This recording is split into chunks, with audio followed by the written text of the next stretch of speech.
workshop workshop kewirausahaan bersama HIPMI PT UNESA yang bertemakan berbisnis tanpa skeptis. Puji syukur atas kehadirat Tuhan Yang Maha Esa karena atas izinnya pada hari Jumat tanggal 2 Juli 2021 ini kita semua dapat hadir dalam acara. Sebelumnya perkenalkan saya untuk memperkenalkan diri. Saya Ramaslu Mustafa, mahasiswa angkatan 2020, jurusan Seni Drama Tari dan Musik yang akan memandu acara pada hari ini. Sebelum saya bacakan susunan acara pada hari ini, perkenankan saya untuk membacakan peraturan workshop terlebih dahulu. Yang pertama, peserta workshop harus meringan dengan format, nama lengkap, _asal instansi. Yang kedua, berpakaian dan berperilaku sopan saat workshop dilaksanakan. Yang ketiga, peserta diharapkan untuk mematikan suara atau mute dan on kamera selama workshop berlangsung. Yang keempat, pertanyaan dapat diajukan secara langsung saat sesi tanya jawab dengan menggunakan fitur raise hand dan unmute. Selain itu, pertanyaan juga dapat disampaikan melalui kolom chat. Yang kelima, presensi akan dibagikan waktu di tengah-tengah materi nanti. Yang keenam, sertifikat akan dibagikan setelah info lebih lanjut di grup workshop. Nah, demikian merupakan peraturan workshop yang harus ditaati kepada seluruh hadirin selama acara berlangsung. Berikutnya akan kami bacakan susunan acara pada hari ini. Yang pertama adalah pembukaan. Dilanjutkan dengan sambutan-sambutan. Setelah itu persiapan inti acara, lalu inti acara atau materi pertama, dan diakhiri dengan penutupan. Oke, baik, langsung saja karena peserta sudah hadir semua. Kita langsung saja masuk ke acara selanjutnya, yaitu adalah sambutan-sambutan. Baik, yang pertama adalah sambutan oleh Ketua Pelaksana Janardana 2021 kepada Ilham Alif Saputra, kami persilakan. Terima kasih, Rama. Sebelumnya, terima kasih. Assalamualaikum warahmatullahi wabarakatuh. Salam sejahtera bagi kita semua. Om Swastiastu, salam namo buddhaya, salam kebajikan. Pertama-tama, saya ucap yang terhormat Wakil Dekan kita, Fakultas Bahasa dan Seni Universitas Negeri Surabaya, Bu Mintowati, yang berkenan hadir pada kesempatan kali ini. Yang terhormat juga Mas Irsyad Rashid selaku Ketua Badan Eksekutif Mahasiswa Fakultas Bahasa dan Seni, dan juga teman-teman panitia dan seluruh peserta yang mengikuti kegiatan pada pagi hari ini yang kami banggakan pastinya. Pertama-tama, saya di sini selaku Ketua Pelaksana ingin menyampaikan beberapa ucapan terima kasih. Yang pertama, ucapan terima kasih saya kepada seluruh panitia yang bertugas, yang membantu saya menyiapkan mulai dari awal, lebih tepatnya beberapa bulan lalu hingga saat ini, dan acara bisa dimulai dan dibuka dengan insya Allah sangat menarik pastinya. Kemudian ucapan terima kasih saya yang kedua adalah kepada seluruh rekan-rekan HIPMI PT UNESA yang bersedia membantu saya atau membantu teman-teman panitia semua untuk menyediakan pemateri-pemateri yang keren dan pastinya berpengalaman di bidang kewirausahaan dan bisnis. Kemudian ucapan terima kasih saya yang ketiga adalah kepada seluruh media partner dan seluruh elemen yang membantu menyukseskan acara ini, baik untuk publikasi dan lain sebagainya. Saya ucapkan terima kasih. Kemudian ucapan terima kasih saya yang keempat atau yang terakhir, yaitu kepada seluruh peserta yang telah bergabung, yang telah mendaftar dan mengikuti serangkaian kegiatan pada Janardana, utamanya pada workshop yang insya Allah akan dilaksanakan mulai tanggal 2, yaitu hari ini, hingga tanggal 4 sebagai penutupan workshop nantinya.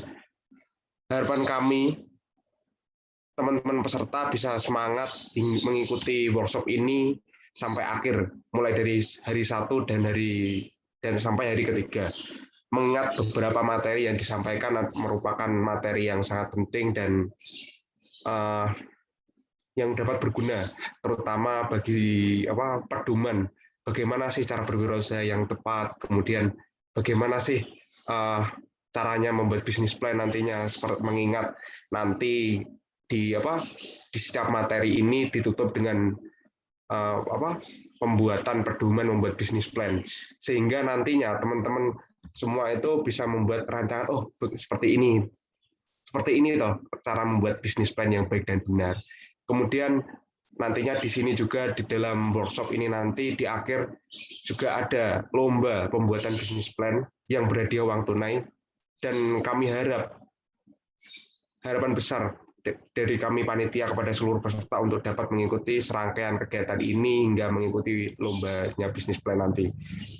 Dengan harapan khususnya kepada seluruh mahasiswa FBS nantinya yang mengikuti lomba bisnis plan ini, ide-idenya bisa dikembangkan dan ketika ada seleksi tingkat PMW fakultas bisa diikuti dan bisa menambah peserta dan untuk mengikuti seleksi PMW tingkat fakultas.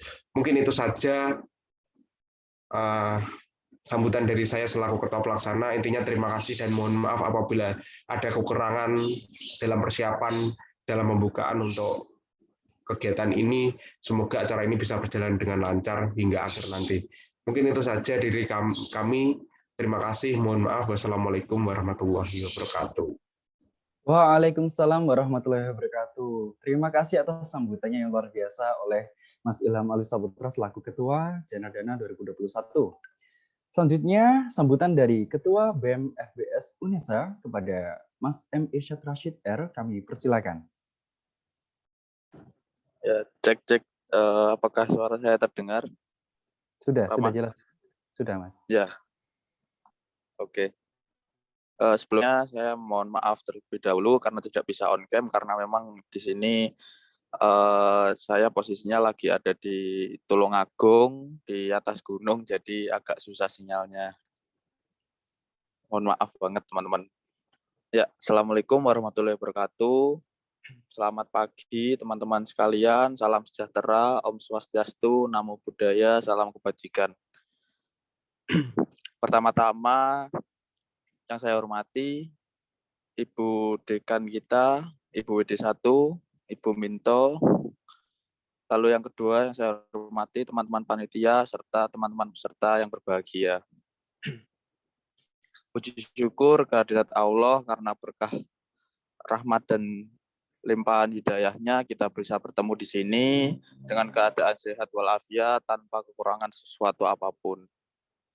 Yang kedua, sholawat serta salam tetap tercurahkan kepada junjungan kita Nabiullah Muhammad SAW, karena atas bimbingannya kita bisa menemukan Islam yang terang benderang. Pertama-tama saya ucapkan terima kasih kepada seluruh panitia dan juga peserta atas antusiasme dan kerja kerasnya selama ini. Akhirnya bisa menciptakan kegiatan Janardana yang sukses, insya Allah ke depannya, dan semoga nanti akan lancar sampai hari penutupan di akhir, seperti itu.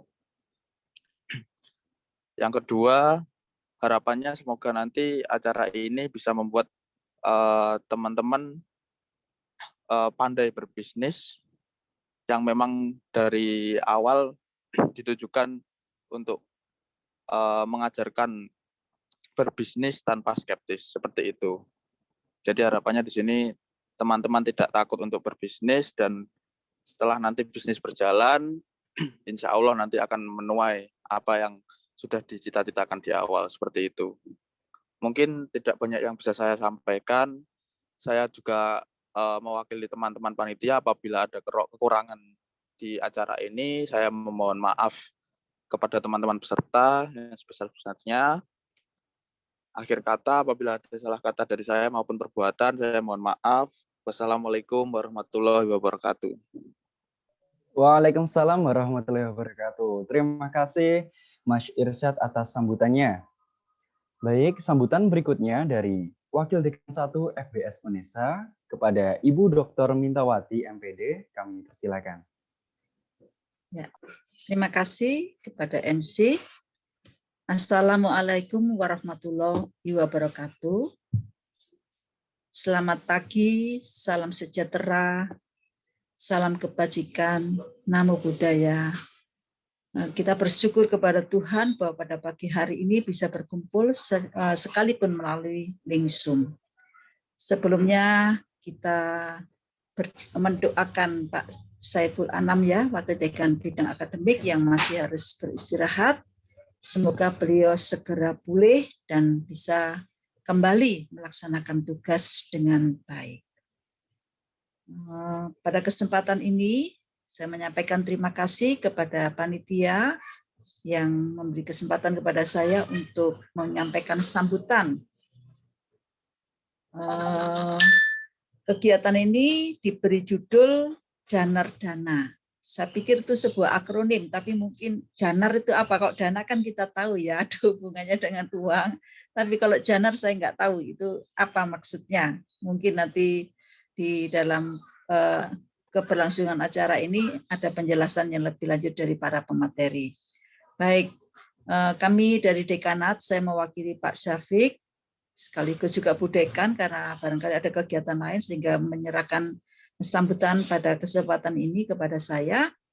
Kami sangat menyambut gembira bahwa ada di BEM Fakultas Bahasa dan Seni, khususnya Departemen Kewirausahaan ya, memiliki ide-ide cemerlang dengan cara menyampaikan workshop dan expo mengenai wirausaha. Sebagaimana diketahui sejak sudah lama ya menurut saya ya, sudah ada mata kuliah kewirausahaan itu sebagai bekal bagi para mahasiswa supaya mereka siap ketika sebelum lulus, saat lulus, dan ketika harus menghadapi dunia kerja. Mereka bukan hanya mengharapkan menjadi ASN, tetapi juga bisa membuka peluang-peluang usaha. Karena memang persaingan semakin lama semakin ketat dan tantangan semakin kuat juga. Untuk itu sangat perlu kegiatan semacam ini diadakan. Semoga nanti para peserta bisa memetik manfaat yang luar biasa, terlebih bisa mendapatkan inspirasi bagaimana berwirausaha. Tadi katanya berbisnis tanpa skeptis ya. Tentu saja itu bisa kita lakukan kalau kita mendapatkan bekal. Pertama, memiliki pengetahuan tentang bagaimana berwirausaha, bagaimana merencanakan, bagaimana menghitung prospek ke depan, dan lain-lain. Jika tidak demikian kan kita nanti berjalan tanpa arah. Nah, dengan wadah ini saya pikir adik-adik mahasiswa dibekali oleh BEM ya, sehingga ketika mereka dihadapkan pada tantangan untuk berbisnis atau berwirausaha sendiri atau dengan secara berkelompok, adik-adik sudah punya gambaran tentang bagaimanakah merancang, melaksanakan, dan mengevaluasi usaha-usaha yang akan dirintis dan yang akan dilaksanakan. Ada 2 kegiatan dalam waktu 3 hari, yaitu workshop dan expo. Semoga melalui kegiatan ini ya tumbuh jiwa wirausaha pada para mahasiswa, karena memang itu sangat diperlukan dalam masa-masa seperti ini. Jangan takut dengan tantangan dan hambatan, tetapi dengan ketekunan, dengan keberanian yang penuh dengan perhitungan, saya yakin usaha yang akan dirintis akan berhasil dengan baik. Dan sudah ada yang berhasil, itu yang bisa kita contoh ya. Terima kasih juga kepada Ketua BEM yang sudah menyampaikan pengantar tadi, juga kepada Ketua Panitia yang dengan rendah hati menyampaikan apa yang sudah disiapkan guna membekali para mahasiswa Fakultas Bahasa dan Seni untuk bisa berwirausaha. Harapan kami Dekanat, semoga dengan adanya kegiatan yang sangat positif ini, adik-adik mahasiswa bukan hanya bisa berteori secara verbal ya, tetapi bisa melaksanakan. Menyusun bisnis plan yang baik, mungkin tidak harus besar mulainya, tapi dari yang kecil itu ditelateni, terus-menerus dengan ketekunan yang tinggi, kecermatan yang tinggi, saya yakin akan dapat berhasil. Beberapa waktu yang lalu saya bertemu dengan salah satu mahasiswa seni rupa ya, saya lupa dia murni ataukah yang pendidikan, dia berhasil dari PKM yang dilaksanakan akhirnya berkembang terus sampai saat ini. Namanya kalau tidak salah Ayam Kampus ya. Saya lupa namanya karena bertemu sesaat ketika ada pembukaan pameran tugas akhir. Nah itu sempat berbincang-bincang, katanya sudah punya 8 cabang. Nah itu aja yang bisa saya sampaikan. Semoga acara ini berjalan dengan baik, lancar dan bermanfaat bagi banyak pihak. Kemudian juga saya menyampaikan permohonan maaf jika tidak bisa mengikuti acara ini sampai selesai, karena masih ada tugas yang harus kami lakukan. Memang hari-hari ini mulai tanggal 1 kemarin, UNESA itu lockdown, tanggal 1 sampai 10 Juli, karena Pak Rektor juga terpapar COVID, dan banyak beberapa dosen FBS juga terkena, karena itu kita saling mendoakan. Adik-adik sekalipun muda, jangan menganggap remeh, karena memang COVID itu memang nyata dan ada. Jadi tetap patuhi protokol kesehatan, ketika bersama-sama dengan teman-teman, masker tetap digunakan. Mutasinya luar biasa, ini untuk kita ketahui, sehingga kita dengan berhikmat menjalani hari demi hari dalam kehidupan ini. Itu saja yang bisa saya sampaikan. Sukses, selamat berworkshop dan berekspo mulai tanggal 2 Juli sampai dengan 4 Juli. Sukses untuk BEM FBS, sukses untuk panitia, dan sukses juga untuk seluruh peserta. Juga terima kasih kepada pemateri yang handal yang akan memberikan bekal kepada adik-adik supaya mereka siap untuk menjadi wirausahawan, wirausahawati. Akhir kata saya sampaikan, Assalamualaikum warahmatullahi wabarakatuh. Selamat pagi. Waalaikumsalam warahmatullahi wabarakatuh. Selamat pagi, Bu Minto. Terima kasih atas sambutannya yang luar biasa. Terima kasih. Saya mohon pamit ya, Mas MC, Mas Ketua Panitia, Mas BEM, dan seluruh peserta serta pemateri. Semoga semua berhasil dengan baik dan berguna. Ya, terima kasih. Terima kasih, Bu Minto. Sama-sama. Baik, karena setelah sebutan-sebutan tadi, kita hampir menuju ke persiapan inti acara. Waktu ini, tadi kan Bu Minto sempat bertanya mengenai genre dana. Nah, di sini kita masih ada ketua pelaksananya, langsung kita tanyakan saja ya. Oke, kepada Mas Ilham, mungkin bisa dijelaskan secara singkat atau ringkasnya genre dana itu apa sih? Oke, silakan Mas Ilham. Terima kasih. Ini sedikit menjawab pertanyaan, mungkin beberapa teman-teman mungkin juga menanyakan apa sih itu genre dana. Nah, sebenarnya genre dana itu sebenarnya tahun kemarin juga sudah dibuat acara demikian dengan nama genre dana. Kemudian kalau dana sendiri itu sebenarnya diambil dari bahasa Sanskerta. Genre dana itu satu kesatuan, satu kata yang berarti menggairahkan. Dengan harapan setelah dari kata menggairahkan itu, ini sebagai harapan dari kami teman-teman panitia, harapan kami kepada seluruh peserta itu, para peserta itu tergugah atau jiwanya itu menjadi gairah untuk melakukan bisnis, melakukan menjadi wirausaha sejak muda. Mengingat wirausaha itu tidak bisa dilaksanakan secara instan, namun proses dari awal. Seperti itu. Jadi biar semangat dari awal sebagai pemancing seperti itu. Terima kasih. Oke, jadi arti dari genre dana sendiri adalah menggairahkan atau bergairah. Nah, tadi sudah jelaskan kalau tujuannya agar kita semua yang ada di sini nanti bisa bergairah, bisa memunculkan ide-ide bisnis waktu kita muda sekarang ya, karena bisnis itu bisa dimulai saat muda saat ini, agar saat kita sudah berumur nanti kita sudah mendapatkan hasilnya. Nah, seperti itu ya kurang lebih Mas Ilham.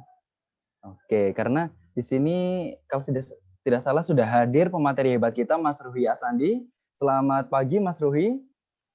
Ya, halo selamat pagi. Suara aku terdengar ya? Ya, terdengar Mas. Selamat pagi. Bagaimana nih Mas Ruhi kabarnya? Ya, alhamdulillah baik kok. Oke, sudah siap ya Mas untuk menyampaikan materi pada pagi ini? Oke. Siap. Oke. Baik, karena persiapan sudah selesai, maka kita akan langsung ke inti acara. Oke, langsung saja kepada Mas Zuha. Halo Mas Zuha. Iya, halo Mas Rama. Oke, siap terdengar. Kepada Mas Zuha selaku moderator kami persilakan untuk mengambil alih acara. Terima kasih. Oke, terima kasih Kak Rama selaku MC dari acara pagi hari ini. Oke, selamat pagi teman-teman semua. Perkenalkan nama saya Muhammad Iqbal Fazlul, bisa dipanggil Zuha, mahasiswa dari Fakultas Bahasa dan Seni UNESA angkatan 2020. Nah, pagi ini kita akan ditemani pemateri yang luar biasa nih. Halo Kak Ruhi. Ya, halo. Zuha ya? Dipanggilnya Zuha. Mantap, Oh iya. Kak Selamat Ruhi. pagi. Nah, Kak Ruhi ini orangnya kece badai, teman-teman. Enggak biasa aja kok. Ih, kece loh Kak Ruhi ini. Gimana nggak kece coba. Kemarin tuh ngirim CV sampai berderet-deret tuh prestasinya. Nah, keren dong. Nah, sekedar info, Kak Ruhi ini adalah founder dari Student Entrepreneur Community. Nah, beliau ini juga menjadi juara 1 lomba pitching internasional di Ciputra Entrepreneur Club tahun 2020. Nah, terus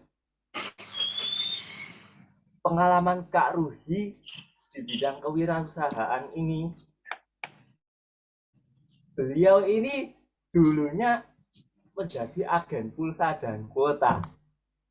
Nah, sekarang beliau menjadi owner dari misdaku.id dan batagorku.id. Nah, Mas Ruhi, ini boleh dijelaskan sedikit ini misdaku.id dan batagorku.id ini apa ini, Mas? Oke. Sebenarnya kalau masalah usaha itu dari dulu itu gonta-ganti terus ya, soalnya ya namanya juga anak muda, cobain aja semuanya gitu kan. Ya. Cuma yang tak tulis 2 aja wis, biar nggak terlalu terkesan ribet. Nanti dikiranya jadi pengusaha ribet banget, tapi emang iya. Itu kalau misdaku.id itu yang kemarin pitching kontes di Ciputra, ya kan aku membernya Ciputra Entrepreneur Club juga. Nah itu ngadain kayak apa ya, pertemuan UKM atau UMKM itu se-Indonesia, terus di situ juga ada lomba pitching kontes. Nah, yang aku bawa itu produknya namanya Misda. Misda itu kayak keripik tapi dari singkong. Di situ aku pitchingkan. Produknya simple banget, cuma keripik dari singkong. Tapi khas Jawa Barat gitu ya. Di situ ada lawan-lawannya, dari restoran, dari CV, dari apapun itu ada di situ. Nah, di situ aku cuma bawa produk yang sangat simple. Ya, cuma keripik singkong. Tapi karena mungkin sebelumnya aku dimentoring oleh mentorku, memahami mengenai apa itu pitching, apa yang disampaikan, dan bagaimana bagaimana cara kita menarik investor seperti itu. Jadi akhirnya dengan produk yang simple itu bisa menjadi first winner, gitu sih.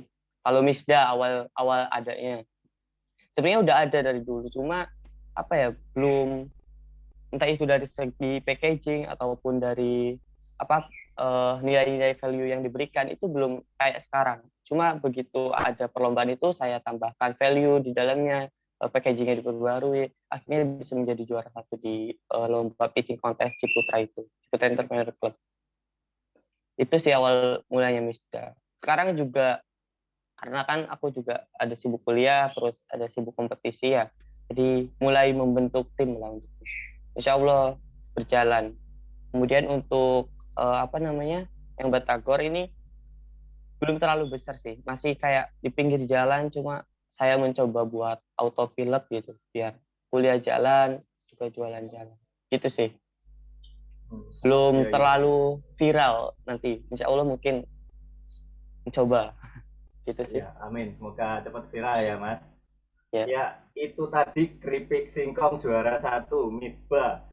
Oke, beliau kali ini, Mas Ruhi ini akan menyampaikan materi dengan judul Pentingkah Muda Berwirausaha. Nah, ini yang muda-muda ini ya. Jadi Iya, betul. teman-teman ya, di sini teman-teman bisa menyiapkan catatannya ya, karena ini materi juga penting banget, materi pada hari ini. Oke. Untuk teman-teman, insya Allah sudah siap ya catatannya. Mas Ruhi, Ya, ya, halo. sudah siap untuk menyampaikan materinya, Mas? Iya, boleh. Nanti Oke. panitia boleh bisa bantu ini ya, share screen. Iya. Untuk Iya. panitia yang bertanggung jawab untuk Share screen materi. mohon di share screen.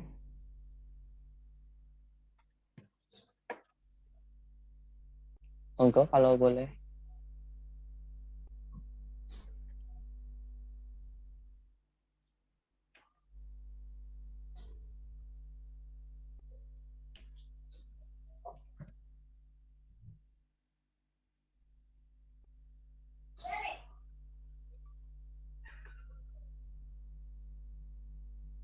Ya, mohon maaf, ini ada sedikit kendala untuk share screen-nya.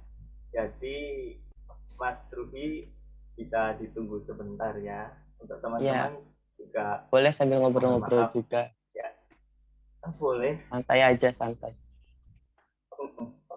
Ya, jadi Mas, itu strateginya value yang ditambahkan tadi itu contohnya apa, Mas? Kok bisa dari keripik singkong yang simple tadi kok bisa jadi juara 1? Ya, sebenarnya kalau dalam produk itu prinsipnya cuma ada 3 sih. Kita tuh mau menjadi apa?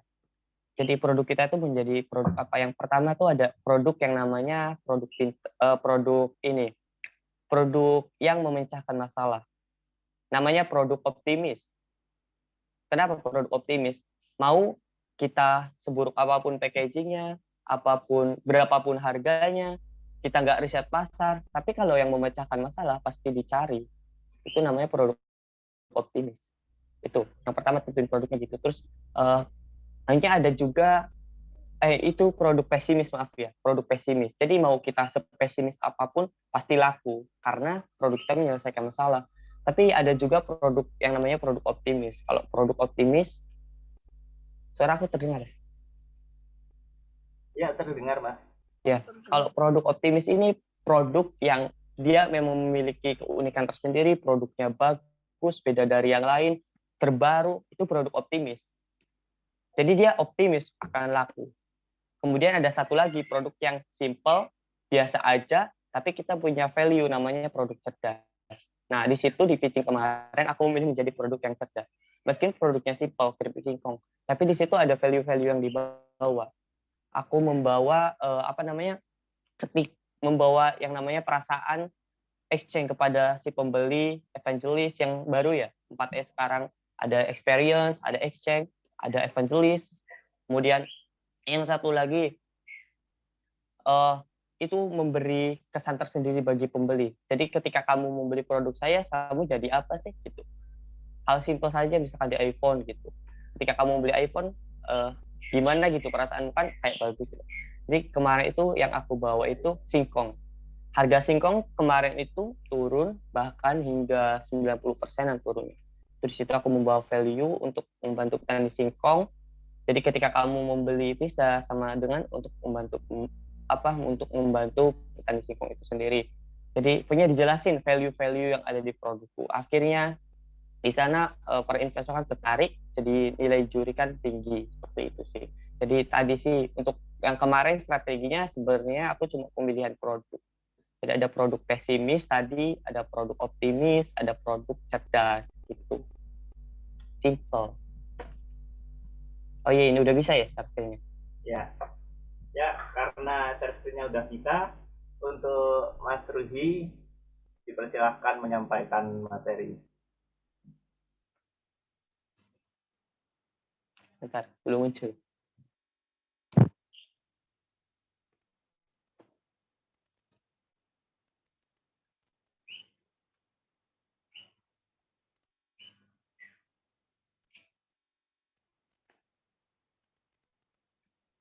Udah muncul belum? Kelihatan belum? Di Mas Ruhi sudah muncul belum? Oh ya, sudah. Sudah, ya. Silakan Mas. Oke, aku mulai ya. Oke, makasih. Assalamualaikum warahmatullahi wabarakatuh. Sebelum mulai mungkin aku garis bawahi dulu ya. Mungkin ya, dari panitia ini kan ada 3 kali pertemuan. Ada pertama yang membahas tentang pernikahan muda berwirausaha, ada no business no brand, ada strategi marketing. Ini pertama dari tema menurut saya cukup bagus, cukup cukup terstruktur dan berurutan. Jadi ketika memulai bisnis kita perlu adanya mindset. Nih di sini ada pernikahan muda berwirausaha, selanjutnya ada brand, kemudian ada strategi marketing.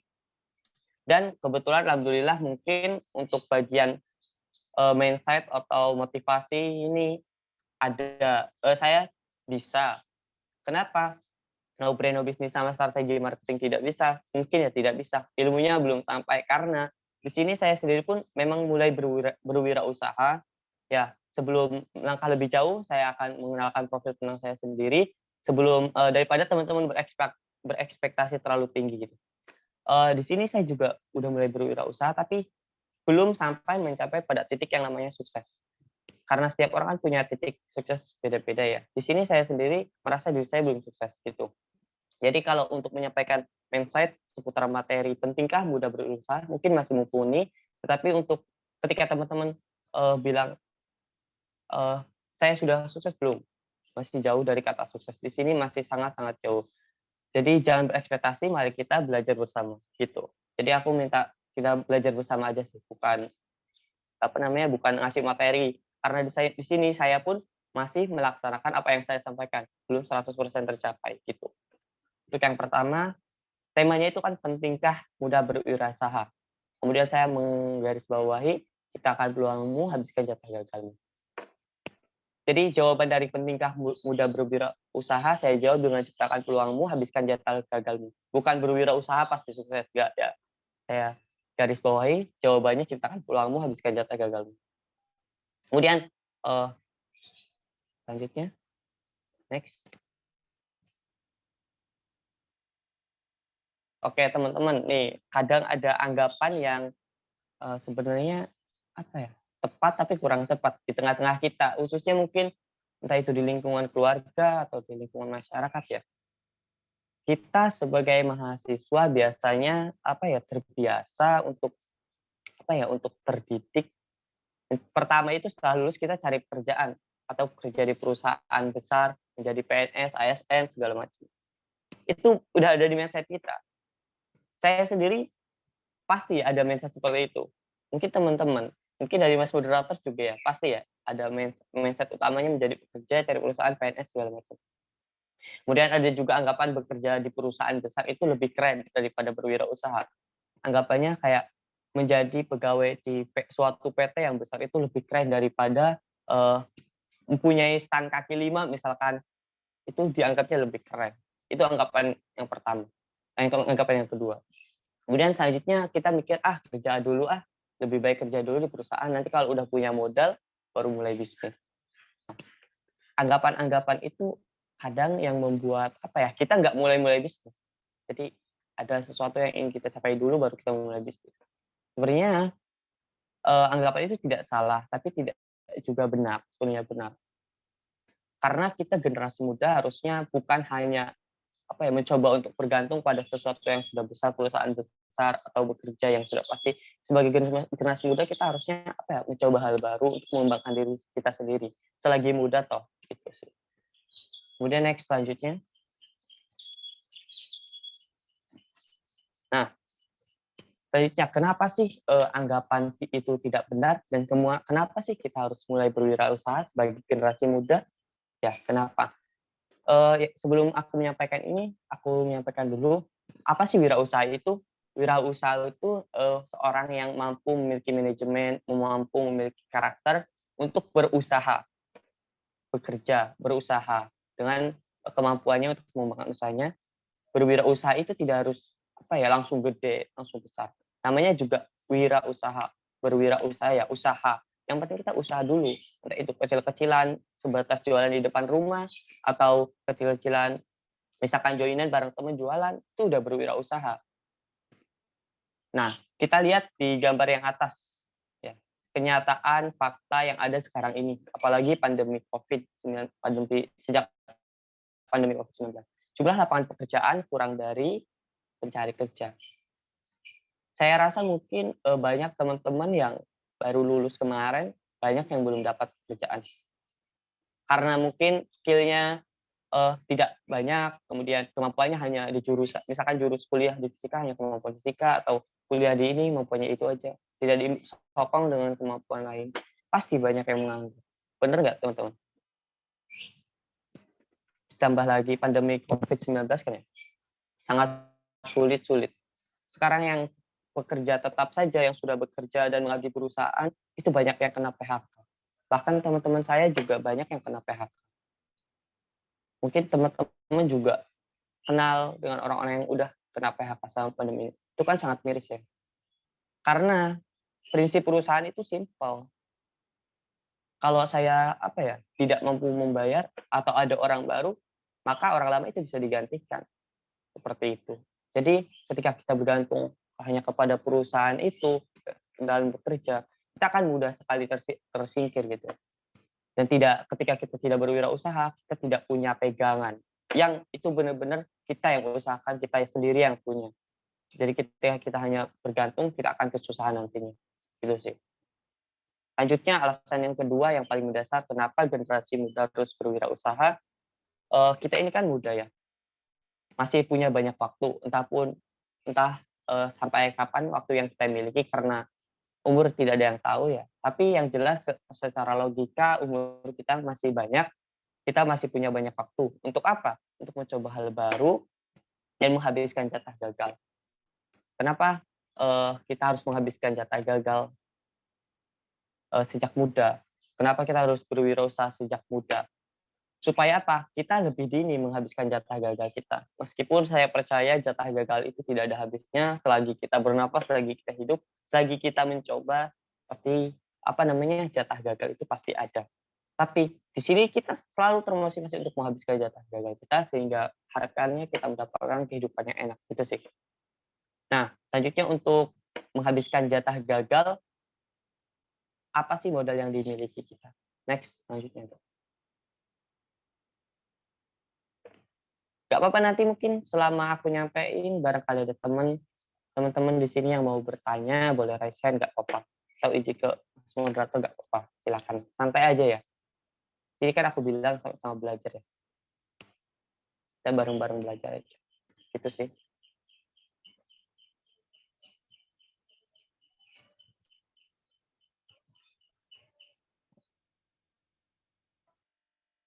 Oke, mungkin bisa next. Selanjutnya.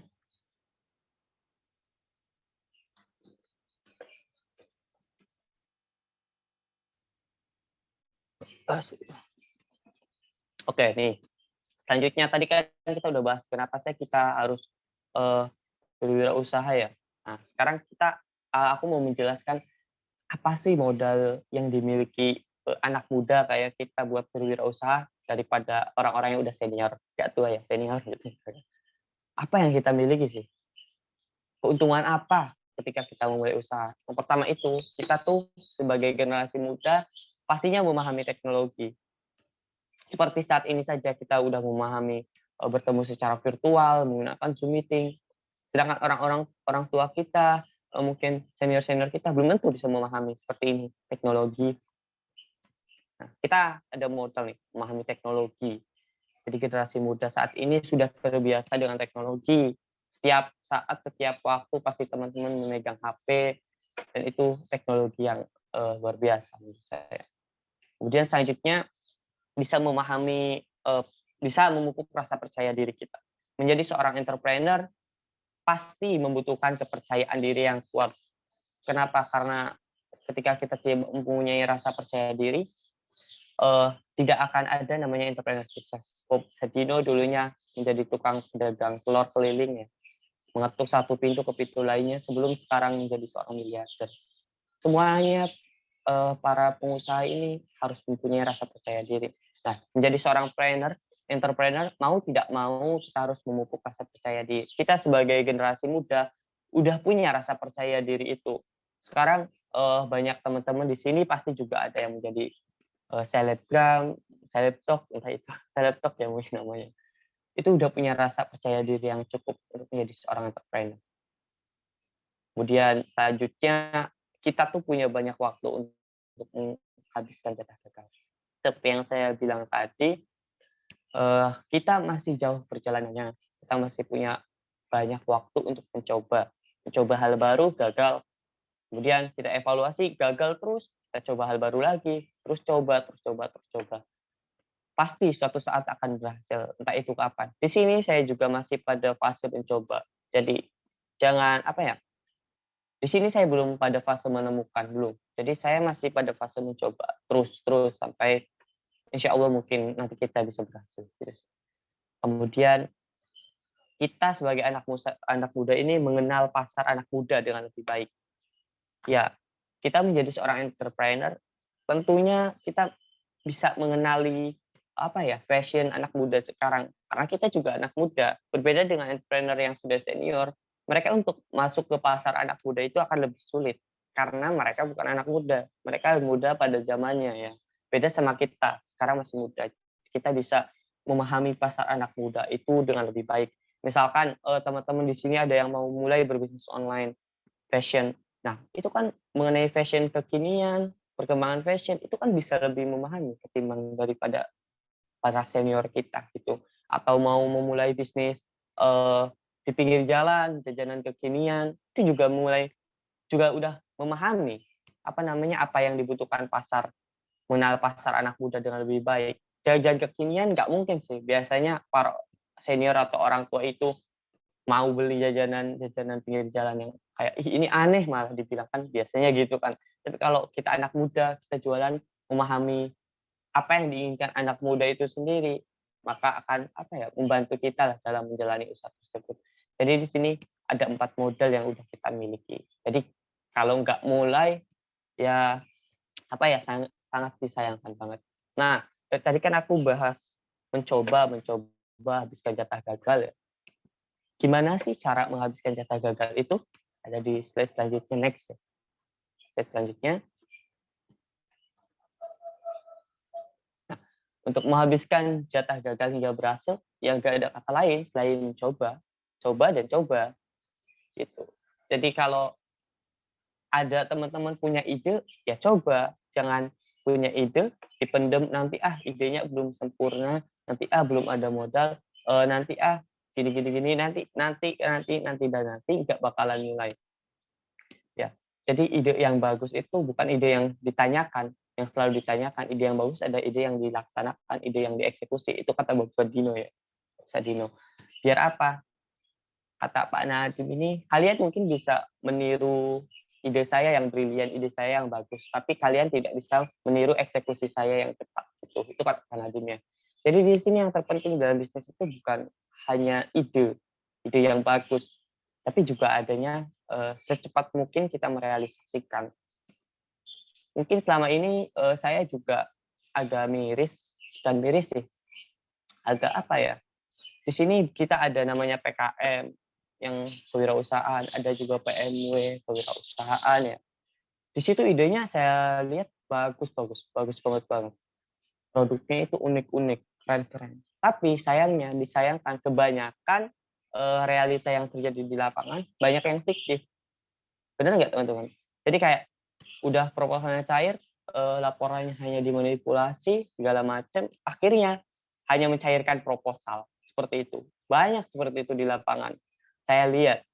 Karena apa? Karena ketika saya akan beli produknya, misalkan dari PMW tahun lalu mau beli produknya tahun ini sudah tidak ada. Itu kan artinya kayak apa ya? Hanya mencairkan proposal gitu. Jadi itu sangat menurut saya jangan ditiru sih teman-teman. Harus kalau emang kalian ikut PMW ya kalian laksanakan tadi seperti yang anak seni rupa tadi dilanjutkan gitu. Dilanjutkan hingga seterusnya gitu sih. Jadi manfaatkan program-program kampus ketika teman-teman belum ada modal secara finansial dan belum mampu mencari investor untuk apa ya belajar berbisnis. Jadi benar-benar dilaksanain itu teman-teman. Misal teman-teman ngelis beli alat ini, beli alat itu ya dibelikan buat modal teman-teman memulai bisnis gitu sih. Jadi ketika menghabiskan data gagal, kita caranya hanya gak ada kata lain, kita harus mencoba. Kemudian apa sih Mas yang harus kita siapkan untuk mencoba ini? Ya, untuk mencoba ini apa yang harus kita siapkan? Bisa next ya. Bisa next selanjutnya. Gak apa-apa teman-teman, barangkali di tengah aku ngomong barangkali kecepatan, ngomong aja. Soalnya kadang kalau ngomong itu merepet kayak lagi debat ya. Kemana-mana. Banyak, cepet. The next. Oke nih. The important thing first. Apa yang paling penting, hal penting apa yang paling kita harus penuhi untuk memulai starting new business. Ini start the business. Yang pertama itu mindset. Mungkin mindset ini yang sedang saya sampaikan sekarang. Mindset. Jadi mindset itu adalah pola pikir teman-teman. Ketika kita memulai bisnis, jangan pikir ketika memulai bisnis, memulai usaha, kita langsung dianggap keren. Wih keren berbisnis. Tidak. Menurut saya ketika kita memulai bisnis, kita harus siap menjadi apa ya? Bukan gembel, tapi kayak merendah serendah-rendahnya hingga tidak bisa direndahkan lagi. Itu prinsip yang pertama kita, pola pikir kita ketika mulai bisnis. Kenapa harus punya bisnis seperti itu? Jadi ketika kita jatuh, direndahkan orang lain, kita tidak down, kita udah biasa. Ya namanya orang usaha, ya harus berusaha terus. Jangan ada kata menyerah. Gitu. Mindset-nya, pola pikirnya. Jadi sebenarnya mudah untuk dijalankan bisnis itu ya. Kita harus bermindset tadi, merendah sampai tidak ada yang merendahkan kita. Dan kita harus berpikir, bisnis itu mudah. Meskipun toh kenyataannya bisnis itu sulit, tapi kita harus tetap bermindset bisnis itu mudah. Kenapa? Jika kita sudah berpikiran itu mudah, itu menyenangkan, itu bakalan menjadi melekat pada diri kita. Saya juga banyak, apa ya, mungkin kalau usaha, mulai kecil-kecilan itu banyak sekali gagal. Berkali-kali, 10 kali mungkin ada. Dari agen kuota, saya dulu jadi reseller, kemudian bisnis dulu sempat terjebak MLM juga, kemudian sempat bisnis yang kayak fashion online gitu, yang pre-order banyak sekali. Tapi jatuh bangun. Sekarang juga mulai bangkit lagi, mulai ke kuliner, itu juga belum 100% berhasil, masih kadang rugi. Seperti itu sih teman-teman. Namanya juga berwirausaha ya. Belum tentu berhasil, tapi setidaknya kita terus berwirausaha. Jadi yang paling pertama, paling penting berwirausaha itu mindset. Kenapa mindset itu penting? Seperti yang aku sampaikan, kita harus rendah-rendahnya, kemudian kita harus punya mental baja, segala macam. Kita harus berpikir bisnis itu mudah walaupun kenyataannya sulit. Itu harus kita miliki. Kalau kita tidak miliki, kita lihat ya, kalau berbisnis itu mudah mungkin banyak orang kaya, banyak orang sukses dari berwirausaha. Toh kan kenyataannya sedikit kan orang yang sukses dari berwirausaha, apalagi yang privilege-nya tidak ada, yang jaringan-jaringannya tidak ada, sedikit sekali yang sukses.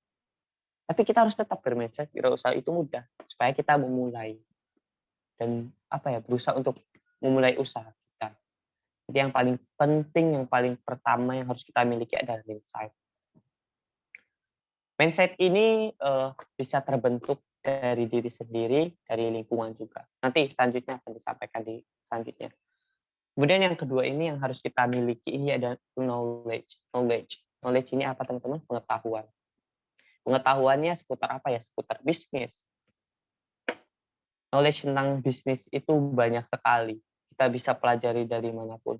Dari Instagram, banyak pakar bisnis yang main Instagram. Dari Clubhouse, banyak pakar bisnis yang main Clubhouse. Dari internet, banyak juga ilmu-ilmu tentang bisnis. Itu yang dari yang gratisan ya teman-teman.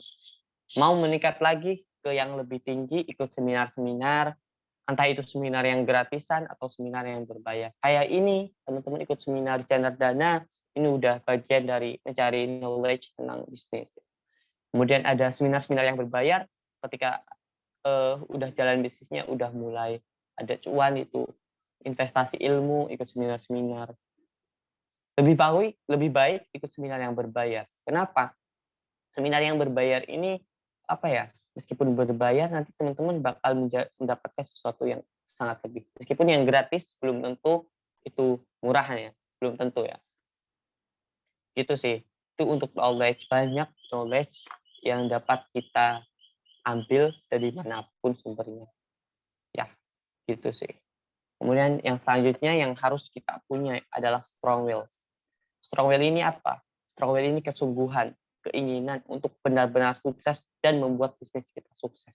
Sehingga apa ya, keinginan yang kita impikan itu bisa terwujud. Kalau kita nggak punya strong will, mungkin ya orang luar sana juga menganggap bisnis ini sepele, hanya keripik singkong. Tapi saya punya strong will, pasti suatu saat ini bisa meledak. Ini bisa apa ya, boom gitu. Itu saya punya strong will itu, meskipun sekarang belum sama sekali. Tuh. Jadi teman-teman itu harus punya strong will, keinginan yang kuat untuk memulai bisnis. Nah, ketika udah ada mindset, knowledge, dan strong will, selanjutnya apa yang harus teman-teman punya? Selanjutnya teman-teman harus punya faith in God. Faith in God itu percaya pada Tuhan. Apapun apa agama teman-teman, yang penting intinya percaya pada Tuhan. Khususnya yang agama Islam mungkin ya harus percaya sama Allah. Jalan rezeki itu ada banyak. Dan dari 10 pintu rezeki, salah satunya adalah berdagang. Menjadi seorang wirausaha, menjadi seorang entrepreneur. Karena Nabi kita pun juga seorang pedagang. Gitu. Sampai ada, saya pernah dengar kata-kata kalau mau jadi orang kaya ya berdagang. Gitu sih. Jadi faith in God ini apa? Percaya pada Tuhan. Setelah kita melakukan usaha, ikhtiar, segala macam, tapi belum berhasil, kita harus tetap satu, percaya pada Tuhan. Percaya pada Tuhan, pasti kita akan berhasil, pasti kita akan terbantu. Selama kita tidak melenceng dari jalannya Tuhan, seperti itu, kita percaya terus. Tuh, jadi 4 modal ini yang perlu kita miliki. Di sini tidak ada yang namanya modal finansial, uang, tidak ada. Karena dalam bisnis itu tidak sepenuhnya modal itu berupa finansial, berupa uang. Iya. Banyak modal yang udah teman-teman miliki sebenarnya untuk memulai bisnis. Hanya saja mungkin teman-teman belum tahu cara mengaplikasikannya, cara memulainya dengan modal yang teman-teman miliki. Nanti di hari kedua, hari ketiga mungkin nanti akan dibahas mengenai modal, mengenai tadi no brain no business ya selanjutnya. Nah, selanjutnya di sini yang aku bakalan kuatin sih lebih ke mindset, karena mungkin itu masih kapasitasku untuk memberikan motivasi dan apa yang membangun mindset. Gitu sih. Next mungkin panitia. Ini waktunya sampai jam berapa ya Mas moderator? Dirancang sampai 10.40 Mas. Oh iya. Jadi misalkan nanti lebih awal boleh kok untuk apa memperpanjang sesi tanya jawab juga nggak apa-apa. Oke. Kalau Mas Oke. berkenan. Boleh selanjutnya. Nah, di sini aku membuat piramida sukses. Di sini aku sampai mana sih? Aku sendiri ya. Aku sendiri masih pada tahap yang kedua.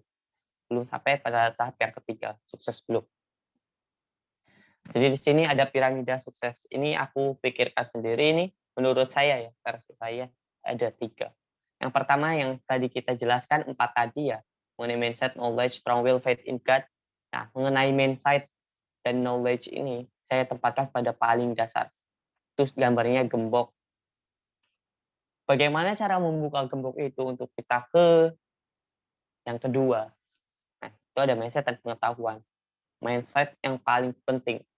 Mau apapun bisnisnya, mau apapun usahanya, teman-teman harus punya mindset. Tadi yang seperti saya bilang, harus punya mindset. Kemudian adanya pengetahuan. Ya, emang pengetahuan ini ada dua sih. Itu yang didapat ketika teman-teman mulai bisnis atau yang didapat ketika teman-teman belum mulai bisnis. Alangkah baiknya itu teman-teman ketika akan memulai bisnis, misalkan bisnis A, sedikit atau banyak harapannya sih udah punya ilmunya. Meskipun tidak wajib loh ya. Ingat, tidak wajib. Tapi setidaknya ada ilmu dasar untuk memulai bisnis itu. Kenapa? Ketika teman-teman punya ilmu dasarnya tidak terlalu ngoyo. Ngoyo itu kayak tidak terlalu banting tulang kerja keras untuk selanjutnya. Tapi ketika teman-teman udah punya mindsetnya yang kuat, nggak apa-apa, langsung cemplung aja meskipun tidak punya pengetahuan. Itu boleh-boleh saja. Tapi ketika mindset teman-teman belum terlalu kuat, saya sarankan untuk mencari ilmu pengetahuannya dulu. Jadi karena ilmu pengetahuan ketika teman-teman udah mulai nyemplung bisnis pun itu akan didapat. Tapi ketika mindsetnya teman-teman mindsetnya belum kuat, saya sarankan untuk mencari ilmu pengetahuannya dulu. Itu sih. Tapi jangan kelama-lama kalau mencari ilmu pengetahuan, dapat ilmunya langsung sikat, langsung laksanakan bisnisnya, langsung bikin tim segala macam.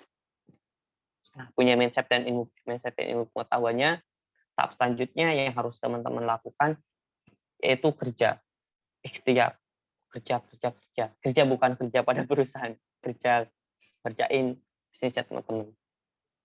Kerjanya saya sebut dengan kerja cerdas, kerja ikhlas, sama kerja tuntas. Mungkin yang sering disampaikan Pak Bupati Ridwan Kamil ini, Bupati Bandung, Bupati Gubernur, ada wali kota Bandung. Apa yang disampaikan kerja cerdas, kerja ikhlas, kerja tuntas. Kerja cerdas ini tadi teman-teman dalam bekerja itu mengerjakan bisnis menggunakan mindset dan ilmu pengetahuan yang teman-teman miliki. Mindsetnya digunain, ilmu pengetahuannya digunain. Baru saya katakan teman-teman ini melakukan kerja cerdas. Jadi yang sebelumnya teman-teman pelajari itu teman-teman praktekkan. Kerja cerdas. Setelah kerja cerdas, kok hasil saya seperti ini, hasil saya seperti itu. Itu teman-teman harus belajar kerja ikhlas. Ketika mulai berbisnis itu jangan saya bisnis, saya profit. Tidak mungkin. Saya bisnis, saya berwirausaha untuk masa depan saya, teman-teman harus mulai bekerja ikhlas. Meskipun itu tanpa profit. Kerja ikhlas. Selalu kerja ikhlas. Dan alangkah lebih baiknya ketika teman-teman mulai bisnis, mulailah bisnis yang membantu orang lain. Bisnis yang juga mensejahterakan orang lain, di samping mensejahterakan teman-teman sendiri. Itu kerja ikhlas. Setelah teman-teman kerja cerdas, kerja ikhlas. Namun kadang tetap saja tidak berhasil, entah sampai kapan tidak berhasil. Terus teman-teman lakukan kerja cerdas, kerja ikhlas. Terus teman-teman lakukan. Kenapa? Karena selanjutnya harus kerja tuntas. Seburuk apapun hasilnya, seburuk apapun yang teman-teman dapatkan dari bisnisnya, terus. Karena ada namanya kerja tuntas. Sebelum tuntas, sebelum target teman-teman tercapai, jangan berhenti. Terus. Itu teman-teman nantinya akan menghabiskan jatah gagal teman-teman. Setelah sampai di tahap kerja tuntas, akhirnya teman-teman bisa menaiki yang namanya sukses. Sukses ini kan beda-beda ya setiap orang. Ukuran sukses orang itu beda-beda. Ada yang mungkin 1M per bulan itu udah sukses, tapi ada juga yang 30M per bulan baru sukses. Ada yang dapat 2 juta aja per bulan udah sukses. Ada yang dapat berapa ratus ribu per bulan aja udah sukses. Derajat sukses seseorang itu beda-beda ya, tergantung dari konsep pemikirannya. Itu sih, ini piramida sukses. Sini saya juga masih dalam proses yang kedua nih teman-teman, kerja ikhlas, kerja cerdas, kerja tuntas. Belum sampai puncak piramida sukses. Mungkin bagi teman-teman silahkan terapkan. silahkan kita belajar bersama untuk mencapai piramida sukses ini. Melalui acara Janardana kita saling membangun relasi, membangun mindset kita yang pertama. Itu sih. Oke, bisa next.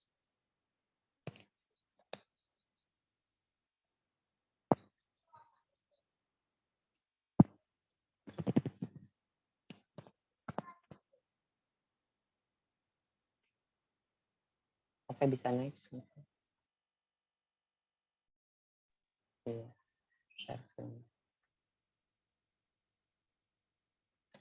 Oke, teman-teman. Nggak apa-apa, silakan yang mau bertanya nanti bisa langsung raise hand aja.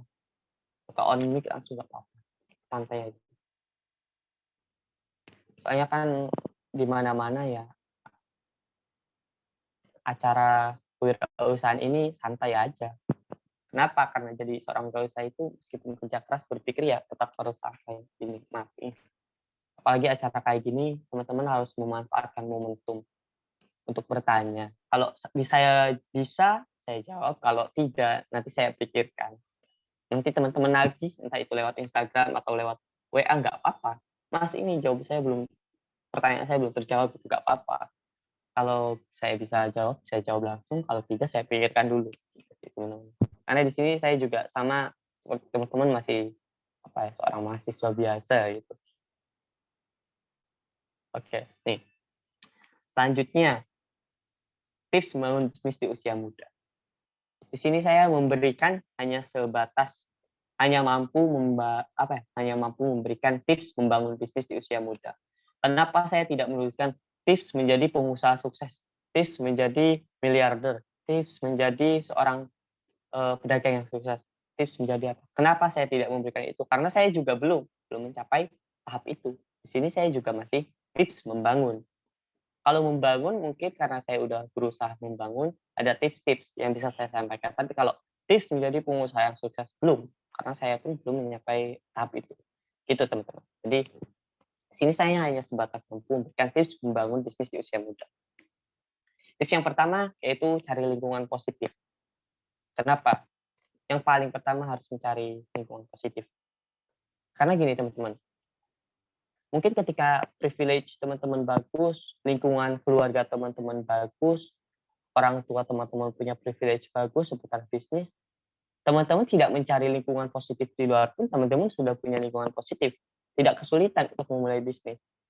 Ya, jadi kadang teman-teman itu mungkin harus belajar ketika melihat kata-kata motivasi atau ketika melihat cuitan-cuitan kayak Mark Zuckerberg segala macam, jangan mudah termotivasi karena mereka juga privilege-nya bagus.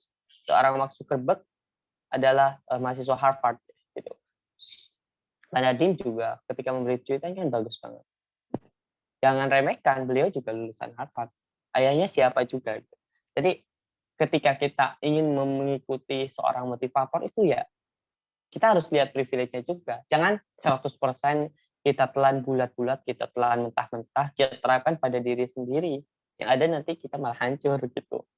Jadi ketika teman-teman tidak mempunyai privilege yang bagus, seperti saya juga tidak punya privilege yang bagus seperti bisnis. Atau di sini juga teman-teman ada yang senasib juga tidak mempunyai privilege yang bagus, jangan khawatir. Karena banyak lingkungan positif di luar sana yang bisa kita dapatkan. Asal kita mau kita meluangkan waktu di sana. Ada banyak seperti yang sekarang kerjasama sama Jawardana ini ada HIPMI PT UNESA, Himpunan Pengusaha Muda Indonesia ya. Itu lingkungannya sangat positif untuk teman-teman belajar tentang bisnis. Ada HIPMI PT UNESA, ada lebih naik lagi ada HIPMI PT Surabaya, naik lagi ada HIPMI Jatim, naik lagi ada HIPMI Nasional. Bapak Presiden kita juga salah satu anggota HIPMI. Presiden kita, Bapak Jokowi, itu salah satu anggota HIPMI. Ada Pak Sandiaga Uno juga, ada banyak. Ada juga banyak organisasi lain yang membahas tentang bisnis untuk membangun insight, menciptakan lingkungan positif seputar bisnis. Ketika teman-teman tidak mempunyai privilege bagus, saya sarankan ikut belajar. Entah di situ awal-awal tidak mengerti apapun, tetap ikut. Teman-teman aktif, di situ pasti teman-teman akan mendapatkan lingkungan yang positif, mempunyai banyak relasi dan segala macam. Itu saran saya yang pertama untuk tips membangun bisnis yang mudah. Ketika teman-teman tidak mempunyai privilege yang bagus, atau ketika teman-teman sudah mempunyai privilege yang bagus pun, saya sarankan mencari lingkungan yang positif. Karena apa ya? Ide-ide kita, semangat kita bakalan hancur begitu saja ketika kita di lingkungan yang tidak baik. Mungkin kalau anak muda sekarang kenalnya kayak lingkungan yang toksik gitu ya. Toksik kayak, alah kamu jualan gini, untungnya berapa sih? Apa kamu jualan gini kayak rendah gitu. Ya itu lingkungan yang toksik. Jadi teman-teman di sini saya sarankan untuk mencari lingkungan yang positif. Tuh. Oke, yang selanjutnya menerima tawaran. Menerima tawaran apa? Ketika teman-teman di lingkungan positif, pasti akan ada banyak penawaran. Ya, misalkan ada kegiatan ini, seperti sekarang ini, saya sebenarnya tidak terbiasa mengisi sebagai pemateri ya, karena saya rasa saya juga masih biasa-biasa saja. Tapi karena menerima, ditawari menjadi pemateri di sini di Jawardana, ya saya terima. Saya mencoba hal baru. Saya menantang diri saya sendiri. Hanya saya terima. Atau ketika teman-teman punya relasi, teman-teman diajak untuk membangun bisnis, ada temennya, ayo kita bangun bisnis. Itu jangan teman-teman tiba-tiba, nggak mau, saya nggak punya teman, nggak mau, saya nggak punya modal. Terima aja dulu. Jadi ketika mau membangun bisnis ini harus berani menerima tawaran. Resikonya sebesar apapun, ya harus teman-teman terima. Jangan sampai tidak. Karena ada yang bilang kesempatan itu tidak datang 2 kali. Itu sih. Selanjutnya, yang selanjutnya ini adalah komunikasi terbuka. Apa sih teman-teman komunikasi terbuka ini? Komunikasi terbuka ini ketika teman-teman berelasi, ketika teman-teman ikut organisasi segala macam yang tentang kewirausahaan, itu teman-teman harus membuka diri untuk mengenal orang-orang di situ. Jangan diam saja, gak aktif gitu, cuma ikut-ikutan. Jangan, itu teman-teman harus berkomunikasi, komunikasinya secara terbuka. Teman-teman jangan sungkan-sungkan untuk bertanya segala macam. Kayak di acara Jawardana ini, ya teman-teman harus apa yang ada di saya itu harus teman-teman gali. Teman-teman tanya, Mas ini kalau ini tanya silakan. Jadi jangan teman-teman diam gitu. Gitu sih komunikasi terbuka. Jadi teman-teman itu kalau ada sesuatu informasi, ada sesuatu yang bisa dipelajari, teman-teman jangan diam. Teman-teman harus komunikasi. Kemudian ada lagi komunikasi terbuka dalam membangun bisnis. Komunikasi terbuka dalam membangun bisnis ini lebih ke komunikasi intern perusahaan teman-teman. Jadi ketika kalian teman-teman membangun bisnis, teman-teman membangun tim. Di dalam tim tersebut, teman-teman juga sebagai seorang CEO, sebagai seorang owner, jangan pasif. Teman-teman harus aktif. Terbuka pada teman-teman timnya. Jangan sampai seorang CEO itu tidak mengenal karakter dari timnya. Jangan sampai. Nanti teman-teman dalam membangun bisnis lebih banyak dibohongin ya daripada dibantu.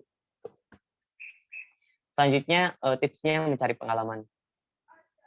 Ya, mencari pengalaman. Cari pengalaman ini dari mana? Banyak.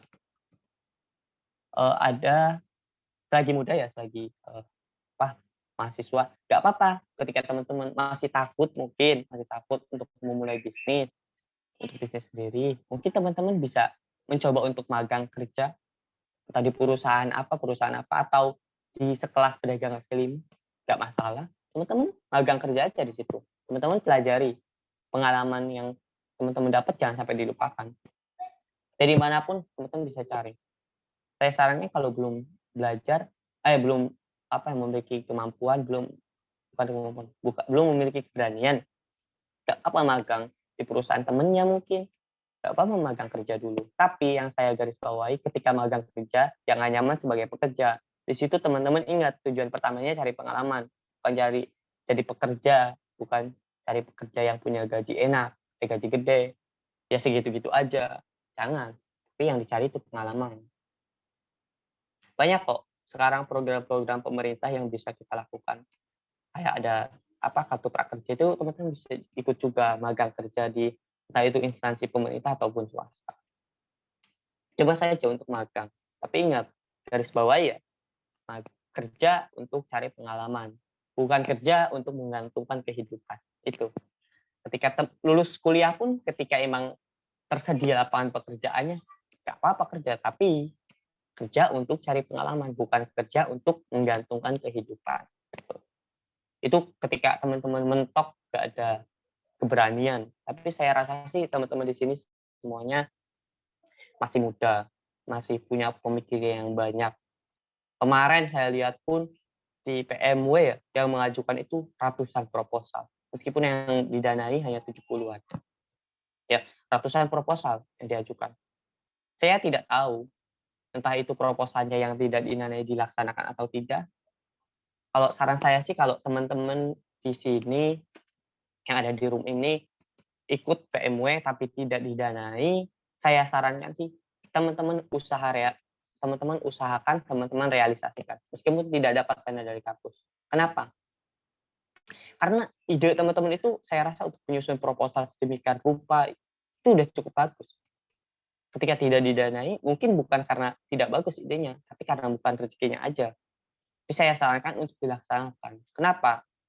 Ketika teman-teman berhasil, hebat nantinya. Tidak didanai tapi bisa berjalan. Daripada yang didanai tapi tidak berjalan bisnisnya. Gitu sih. Jadi ketika teman-teman yang di sini punya ide, tadi yang PMW tadi yang gagal, laksanain. Saya sarankan itu. Cari pengalaman. Itu untuk mencari pengalamannya. Next. Ya, boleh next.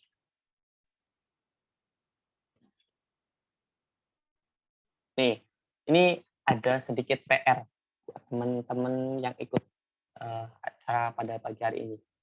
Terserah ini teman-teman mau laporkan ke saya buat konsultasi, nanti saya laporkan lagi ke mentor saya. Nah, saya punya mentor, jadi bisa didiskusikan bareng, barangkali saya tidak bisa jawab.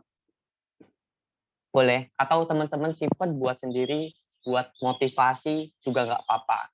Karena kontak saya juga ada di panitia, atau barangkali malu ya sudah nggak apa-apa, teman-teman.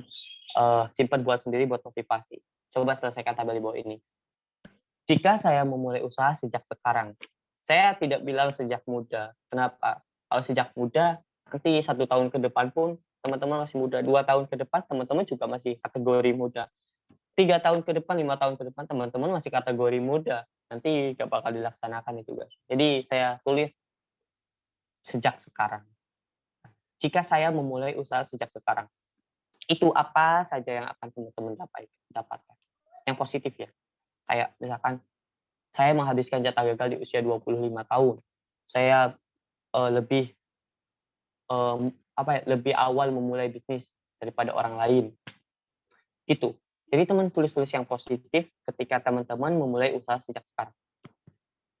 Minimal 10, teman-teman. Kalau bisa minimal 10.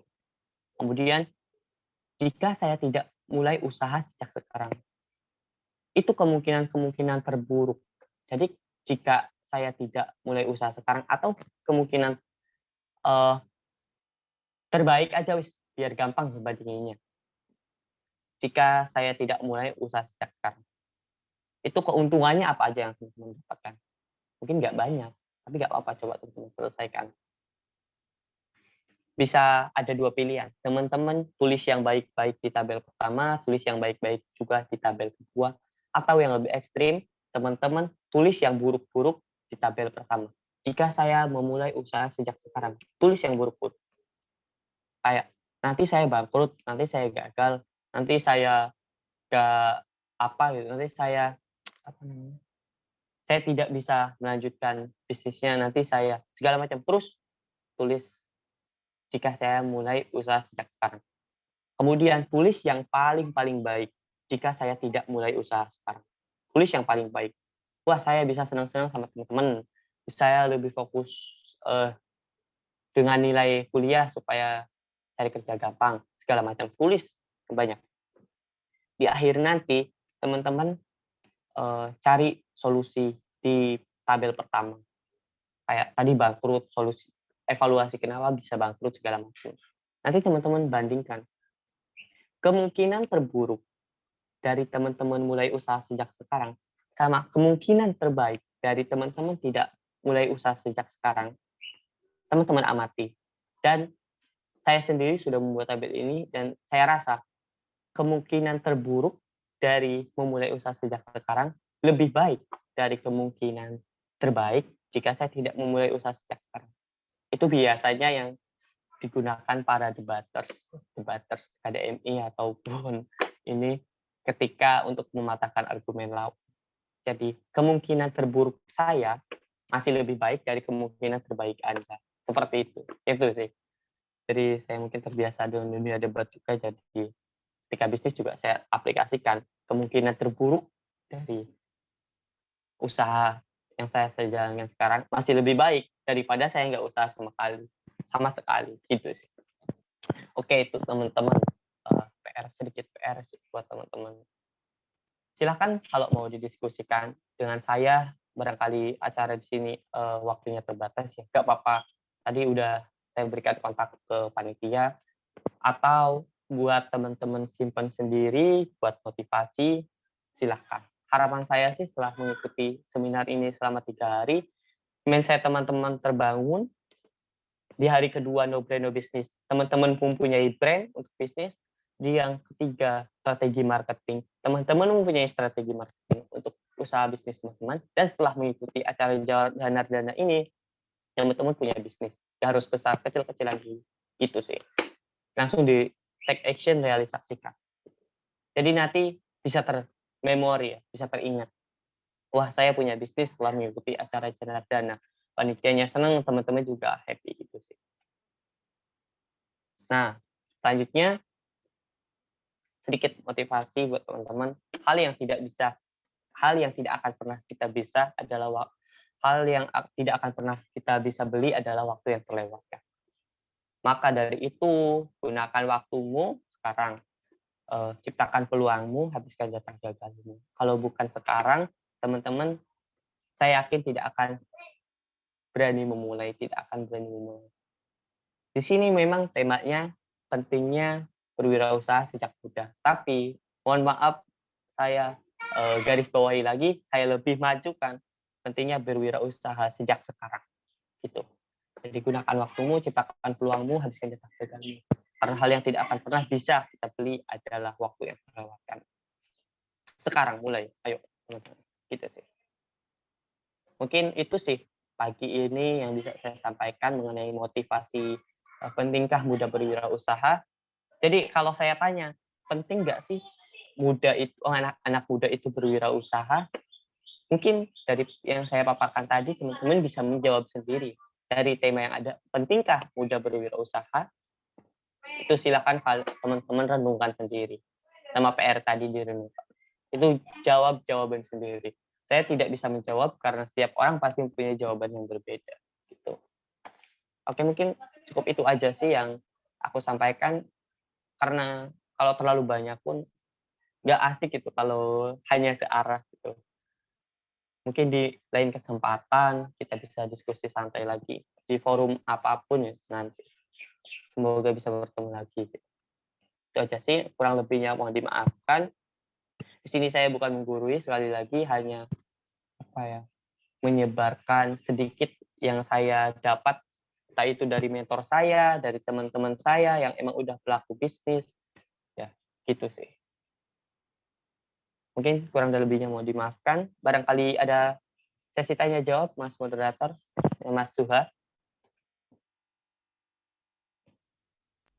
Ada sesi tanya jawab enggak ya? Iya. Ada Mas, ada. Ya. Baik. Ini materinya sudah ya Mas Ruby? Iya, sudah kok. Mantap banget Mas materinya. Sumpah itu tadi mindset masuk semua itu. Mungkin bisa lebih terbuka ya ketika teman-teman emang diskusi dengan orang yang udah terjun di dunia bisnis yang omsetnya udah 1 bulan ya, bakalan lebih terbuka. Kenapa? Saya juga sudah mengalami diskusi tersebut. Jadi kayak, terbuka banget. Ini hanya sebatas ini sebenarnya saya itu hanya menyampaikan apa yang saya terima dari mentor-mentor itu. Saya sedikit sampaikan ke teman-teman, karena nggak mungkin saya sampaikan secara semua sekalian. Itu malah nanti teman-teman bingung. Hanya mulai dari mindset dulu aja sih. Itu sih. Nah, ini teman-teman Kalau ada pertanyaan silahkan menggunakan fitur raise hand ya. Oke, kita ada 3 penanya. Oke, cukup 3 penanya dulu ya. Nanti kalau masih ada waktu lebih panjang, kita lanjutkan lagi. Ya, untuk penanya yang pertama dari Mbak Yuliani. Silahkan untuk unmute dan menyampaikan pertanyaannya. Baik, sebelumnya saya minta maaf karena saya tidak bisa on kamera. Soalnya kalau sinyal saya pakai on mic, on kamera Ya. jadi putus-putus. Sebelumnya maaf, boleh share cerita awal kakak saat terjun berwirausaha dan memutuskan untuk membuat keripik singkong pada akhirnya.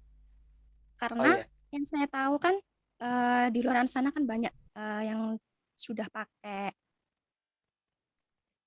sudah yang membuka usaha keripik singkong. Nah, apa sih pembedanya? Apa kelebihan dari keripik singkong Kak Ruki dengan keripik orang di luar sana? Karena kan pasti kita kalau berusaha kan pasti harus tahu kelebihan dari produk kita gitu Kak. Kurang lebihnya seperti itu. Sebelumnya perkenalkan saya Yuliani Sudayanti dari Prodi Bahasa Mandarin. Terima kasih. Oke, terima kasih pertanyaannya ya. Sebenarnya kenapa saya memutuskan untuk bisnis itu nggak ada dasarnya, karena itu berjalan begitu saja. Jadi saya bisnis ini coba, ini itu coba. Akhirnya kan saya jadi member di salah satu entrepreneur ya, Ciputra Entrepreneur Club. Di situ saya jadi member, ketemu diskusi sama orang-orang Ciputra yang ya notabene mereka udah skillnya di dalam dunia bisnis tidak diragukan lagi ya. Saya terbuka mindset-nya. Di situ saya belum ada produk sama sekali. Nah, di situ ada namanya kompetisi UMKM dan pitching contest yang diselenggarakan secara nasional oleh Ciputra Entrepreneur Club. Itu orang yang dari Bali, dari manapun datang ke situ.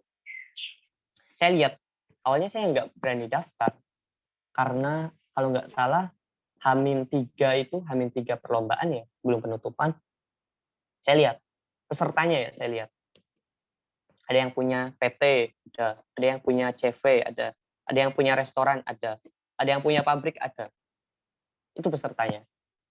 Saya bayangkan, saya tidak punya produk, tapi harus melawan orang yang udah punya legalitas, yang produknya udah cukup besar. Di situ saya pikir pasti saya kalah, tapi saya punya produk dulu itu namanya keripik singkong Isda, Amis Lada. Itu rasanya khas banget ke Jawa Barat. Udah banyak, di online udah banyak. Tapi yang saya amati udah online belum ada yang namanya value. Mereka hanya sebatas produk biasa. Kemudian saya konsultasikan ke mentor saya, ke Mas Muklis, dan ke beberapa teman juga, mentor lain. Di situ saya konsultasikan. Gimana sih Mas? Kemudian dijelaskan. Produk itu ada 3 yang tadi saya sampaikan. Ada produk optimis, ada produk pesimis, ada produk cerdas.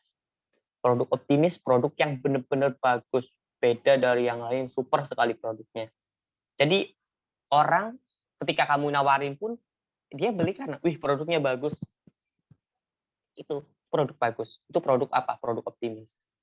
Ada produk pesimis. Produknya jelek, elek, ya. Pokoknya jelek sejelek-jeleknya. Tapi produk itu menyelesaikan masalah. Simple produknya, tapi menyelesaikan masalah. Jelek sekalipun pasti orang beli. Itu produk yang menyelesaikan masalah, namanya produk pesimis. Terus yang jualannya pesimis ini nggak bakal laku, tapi karena produknya menyelesaikan masalah, pasti dibeli. Iya nggak? Teman-teman pernah nggak sih beli produk yang simple, jelek mungkin ya, sepele, tapi teman-teman beli karena teman-teman membutuhkan? Pernah nggak? Pernah Kak? Pernah kan? Ya. Sepele, banyak produk yang sepele. Karung, teman-teman mungkin punya beli karung buat bungkus ini atau trash bag atau segala macam. Banyak produk apa ya, simple, sepele, tapi karena teman-teman benar-benar membutuhkan, teman-teman beli. Ada lagi satu produk yang paling banyak sekarang digaung-gaungkan oleh para entrepreneur, produk cerdas. produk cerdas ini kalau kata Pak Subiakto ya ahlinya brand, produk yang mempunyai value. Karena kita lihat ya, strategi marketing atau marketing mix. Ini saya bukan anak ekonomi, mohon maaf kalau salah ya. Mungkin kalau anak ekonomi udah paham banget mengenai marketing mix. Yang disampaikan oleh Jerome McCarthy ya. Dulu kan 4P ya. 4P, produk, price, place, sama satu laginya promotion. Tapi di era modern saat ini itu udah berpindah ke 4E. Aja teman-teman, 4E, experience. Experience ini apa? Experience ini pengalaman yang didapatkan konsumen terkait produk kita.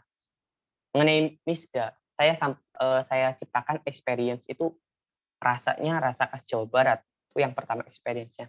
Kemudian tidak membuat sakit perut. Kenapa? Karena menggunakan cabai asli dan gula merah. Seperti yang teman ketahui, mungkin kalau kita habis makan pedas, biasanya makan gula merah. Sedangkan di produk Misda ini ada gula merahnya, jadi tidak membuat sakit perut. Jadi pengalaman konsumen ketika makan produk saya itu lebih enak. Dan pengen lagi, experience. Dengan adanya exchange, apa sih yang didapatkan pembeli ketika membeli produk kita?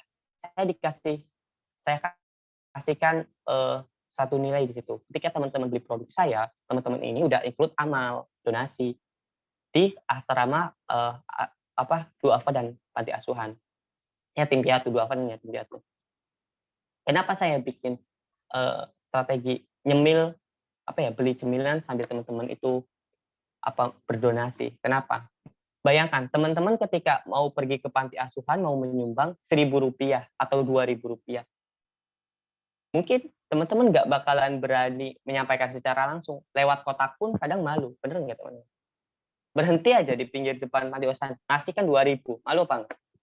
Mungkin saya rasa malu. Apalagi langsung secara langsung. Pasti malu. Dengan ide tersebut, karena gini prinsipnya orang sedekah. Kalau kecil terlihat malu, kalau besar sayang. Ya benar nggak sih? Kalau orang sedekah itu kalau kecil malu, kalau besar sayang. Jadi dari situ saya ciptakan teman-teman beli cemilan, makan, itu udah include sedekah, udah include buat donasi. Karena beberapa persen dari keuntungan Misda saya donasikan ke asrama panti asuhan. Itu exchange yang didapat oleh teman-teman ketika makan cemilan saya. Jadi teman-teman nyemil bisa dapat pahala sesuai tagline saya. Makan Misda bisa dapat pahala. Itu tagline-nya. Enak kan? Di mana-mana makan bisa dapat pahala, enak kan? Terus ada lagi setelah exchange itu namanya everywhere. Everywhere ini produk teman-teman bisa didapatkan dimanapun. Seperti yang saya katakan, teman-teman sebagai generasi muda bisa mendapatkan modal yang utama menguasai teknologi. Bisa memasarkan produk teman-teman di dunia digital. Itu everywhere. Produk teman-teman bisa ada di mana-mana. Kemudian yang terakhir ada evangelis. Evangelis itu pendukung setia. Pendukung setia itu didapat dari mana? Dari konsumen yang udah benar-benar yakin sama teman-teman, udah percaya sama produk teman-teman, udah terbranding lah istilahnya. Kayak iPhone, ada yang bilang iPhone jelek, iPhone baterainya boros, susah cari aplikasi segala macam. Tapi orang yang udah jadi pendukung setianya iPhone, tetap bilang iPhone bagus. Karena apa? Ketika mereka mau beli iPhone, mereka akan di-brand sebagai orang mampu, orang kaya. Benar nggak teman-teman? Keren lah. Istilahnya anak keren beli iPhone. Itu tetap mereka menjadi evangelis atau pendukung setia meskipun produk teman-teman ada yang menjelekkan. Di situ dengan adanya evangelis teman-teman bisa mengurangi biaya promosi. Nah, untuk Misda ini ada evangelis. Evangelisnya siapa? Para petani.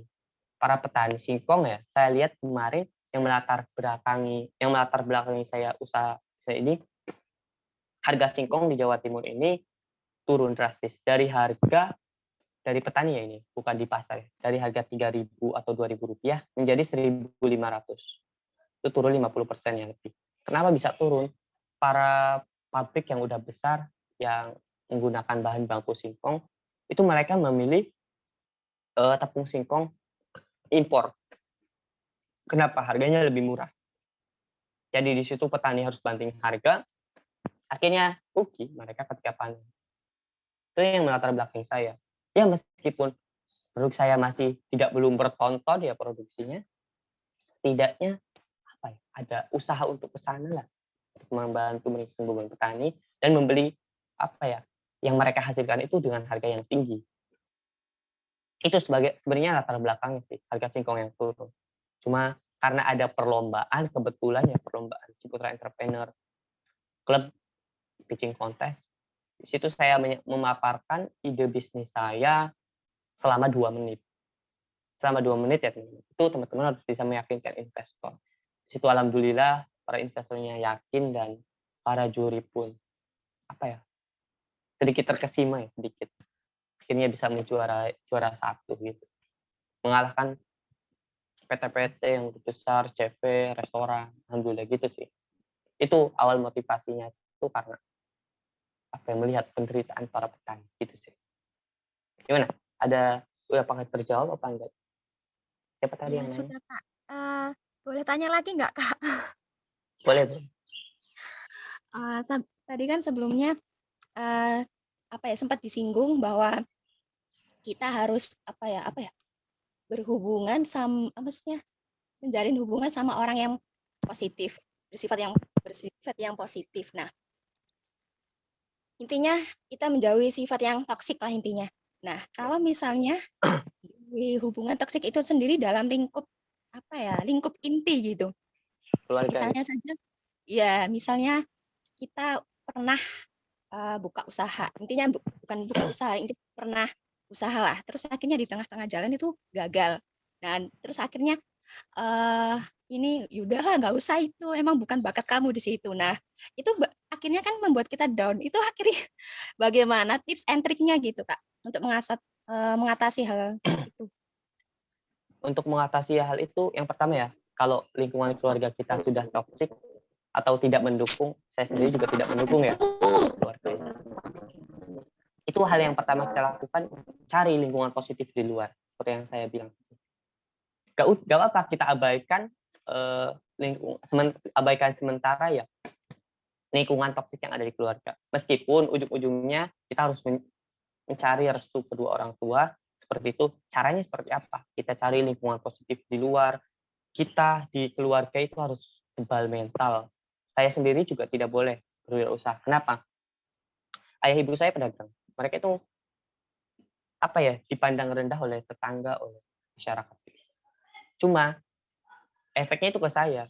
Kamu itu harus kuliah yang rajin, dapat nilai F, jadi perusahaan gede. Situ saya seperti tidak usah berwirausaha. Cuma karena saya mencari lingkungan positif di luar, kemudian saya perkuat mental saya. Yang kamu harus lakukan, cari lingkungan keluarga toksik dalam bisnis, cari lingkungan positif di luar. Setelah mendapatkan, ketika kamu ke rumah, ya wis, kalau diomongin ini itu ya terima, tapi ya udah kamu jalani terus bisnisnya, jangan terpengaruh, kamu tetap dengan mental baja. Yang harus kamu lakukan sebenarnya cuma satu, pembuktian. Sebelum kamu membuktikan, orang tuamu, keluargamu belum ada yang bisa percaya. Bagaimana caranya? Simpel aja sih. Kamu cari lingkungan positif di luar, berusaha memulai bisnis. Keuntungan pertama bisnismu, berikan barang yang berharga, yang itu dianggap sebagai wah oleh orang tuamu. Entah itu kalau ibu kan biasanya perhiasan atau HP atau apa. Kamu terus kumpulkan hasil keuntungan bisnismu untuk beli itu. Jangan kamu pakai untuk kesenangan sendiri dulu, karena kamu di tahap pencarian restu. Meskipun mereka toksik, tetap harus kita minta restunya, karena jalan terpenting untuk kita melompat ke kesuksesan restu ya. Kalau kamu kumpulkan untungnya, setelah kumpul untungnya, berikan hadiah sebagai pembuktian hasil usaha saya. Di situ insya Allah menurut saya kamu bakal merubah mindset. Bukan hanya kamu sendiri, tapi satu keluarga. Itu sih kalau saran saya. Makanya harus cari lingkungan positif di luar. Ketika dibuat down di keluarga, ada yang menyemangati di luar gitu. Ada yang memberi motivasi gitu. Gimana? Ya, makasih Kak. Oke. Siap. Iya, oke. Pertanyaannya bagus banget, jawabannya juga bagus banget dari Pak Yuli tadi dan Mas Rudi ini ya. Lanjut ke penanya selanjutnya ya Mas. Siap. Ini dari tadi yang Raisen tadi Mbak Emi Rosida. Silakan Mbak Eni.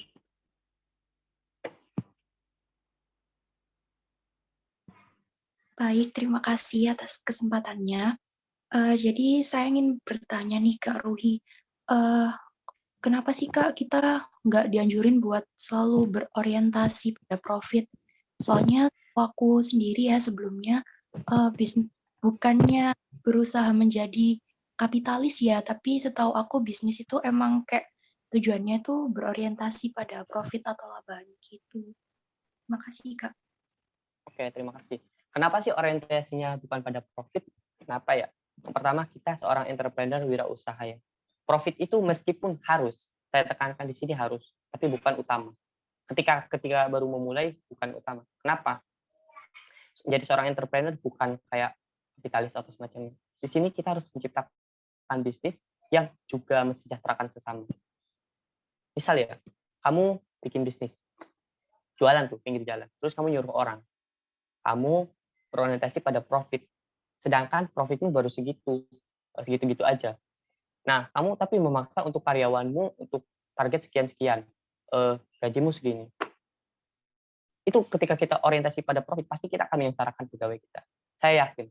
Tapi kalau orientasi kita pada ingin membantu sesama, kemudian untuk mencari pengalaman karena masih muda, saya yakin. Sekarang, setahun, 2 tahun, 3 tahun, kita mungkin tidak mendapatkan profit yang cukup banyak. Tapi 5 tahun, 10 tahun ke depan, kita bakal mendapatkan profit yang jauh lebih banyak dan relasi yang jauh lebih banyak. Kenapa tidak pada profit ya? Sebenarnya profit itu harus, tapi tidak utama. Tadi kan saya sampaikan tidak utama. Kenapa tidak utama? Ketika kamu hanya utamamu hanya profit, kamu akan mengesampingkan hal-hal di luar itu yang jauh lebih penting, kayak hubungan sama manusia segala macam. Itu kan jauh lebih penting. Apalagi kita sebagai seorang pemula yang baru terjun bisnis ya. Itu kalau kita hanya memprioritaskan atau mengutamakan profit, itu kita akan mudah sekali jatuh. Kenapa? Ketika sebagai seorang pemula pasti ketika mulai bisnis kita banyak ruginya daripada untungnya. Ketika kita banyak ruginya, sedangkan kita termotivasi hanya pada profit, di situ kita akan sudah menyerah. Akan mudah sekali. Bisnis gini-gini, gak ada untungnya. Capek doang aku, gak ada hasilnya. Capek doang aku dapat apa sih, gak ada uangnya. Itu kalau kamu termotivasi hanya pada profit. Tapi ketika memulai bisnis kamu termotivasinya pada tujuan lain, membantu sesama, menciptakan masa depan yang lebih baik, membuat bangga orang tua, menjadikan diri itu mandiri, motivasimu hanya sebatas itu. Ketika pun kamu gagal, ya wis, aku di sini gagal. Berarti pengalamanku bertambah. Aku harus lebih percaya diri. Kedepannya aku harus lakuin ini A, B, C. Kenapa aku gagal? Kenapa ini? Tapi kalau motivasimu profit, nggak profit udah males. Bener nggak? Itu sih yang aku dapatkan. Tapi kalau ketika beda lagi ketika kamu udah menjadi seorang praktisi yang udah 5 tahun, 10 tahun, atau 20 tahun, itu pasti faktor utamanya itu atau yang ingin dicapai paling utamanya profit. Namun sebelum sampai di tahap itu, jangan pikirkan profit dulu. Karena ketika dari awal kamu sudah memikirkan profit, ketika kamu sudah menjadi besar, kamu akan menjadi seorang entrepreneur, seorang wirausaha yang kapitalis. Seperti itu. Saya banyak teman-teman mentor saya yang udah sukses, tapi mereka sangat rendah hati, sangat humble. Kita ambil contoh saja, ada Mas Tomli. Tomli itu orangnya sangat humble. Coba saja dia diundang di acara Jawardana seperti ini. Dia mau kalau ada waktu.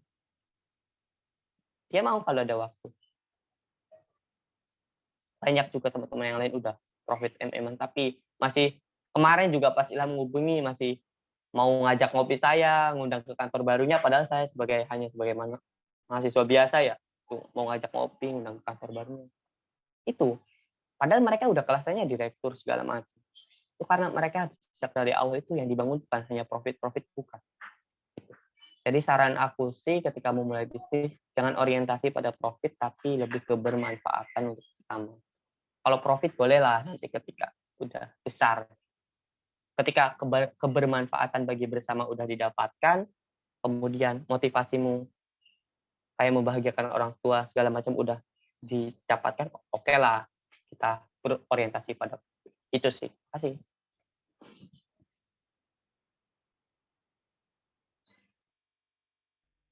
Ya, itu Mbak Eni apakah sudah terjawab dengan jelas?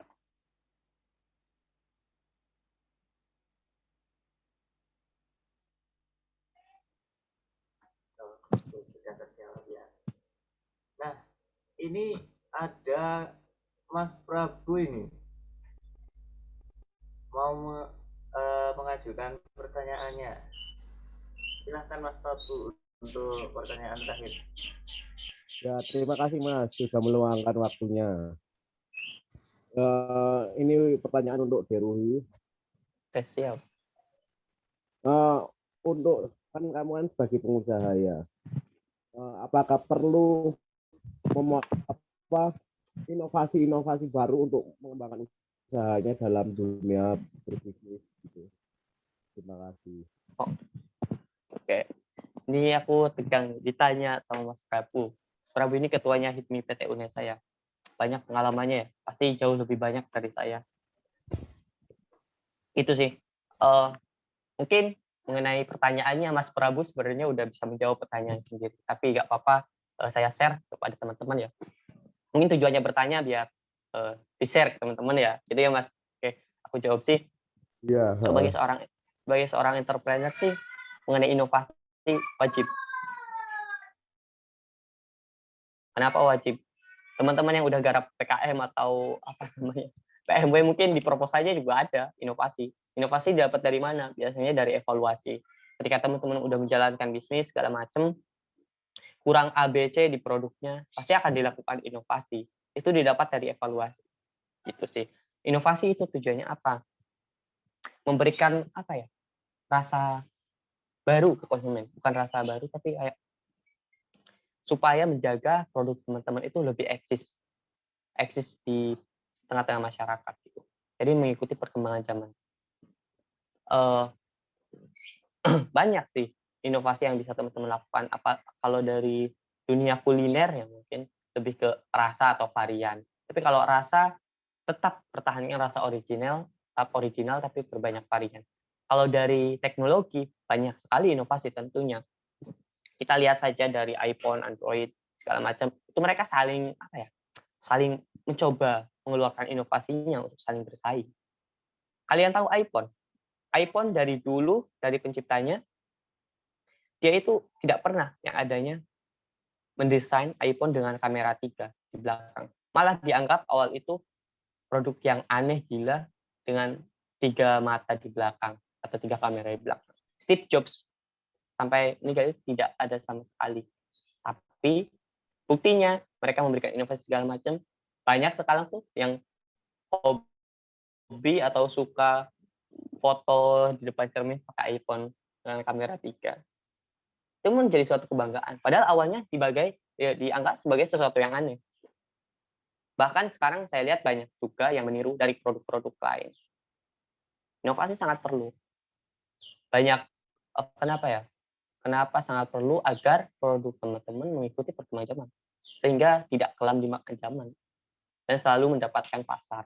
Gitu sih.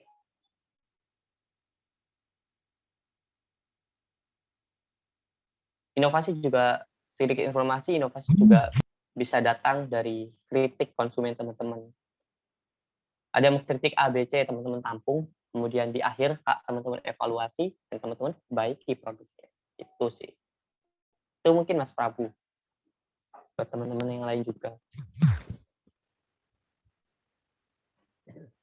Untuk packaging itu apa perlu atau bagaimana itu? Oh iya. Untuk packaging ya sangat perlu. Sebenarnya kan packaging bagian dari alat branding ya.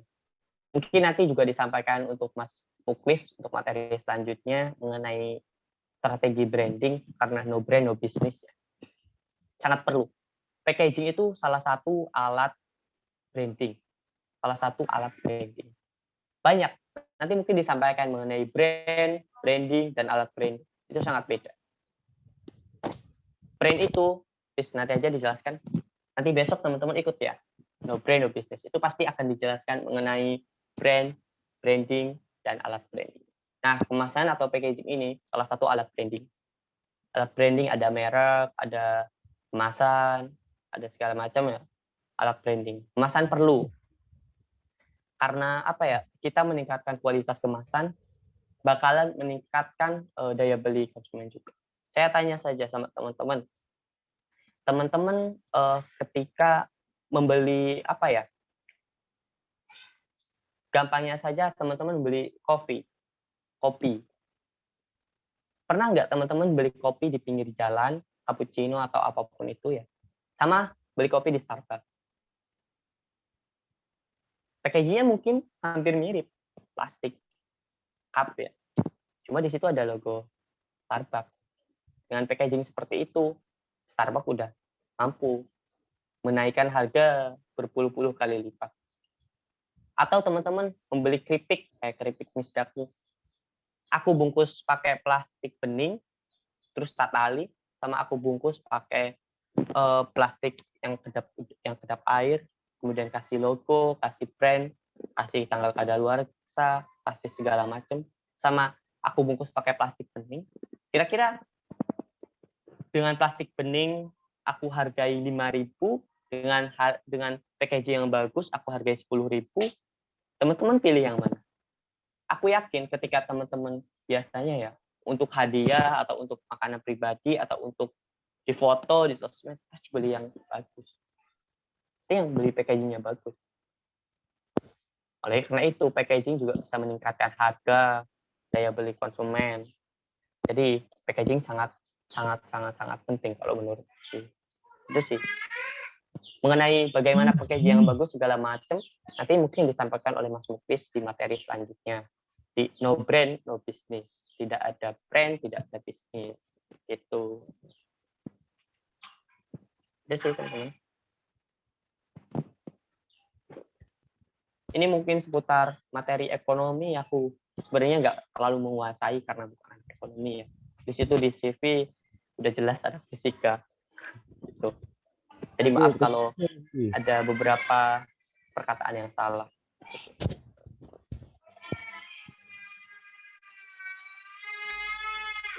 Ya. Untuk Mas Prabu, apakah sudah terjawab? Sudah terjawab, Mas. Terima kasih untuk waktunya. Oke. Ya, terima kasih. Ya, baik.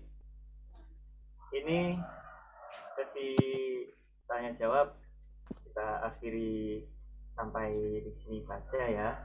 Jadi teman-teman, singkatnya apa itu? Singkatnya materi kali ini ya.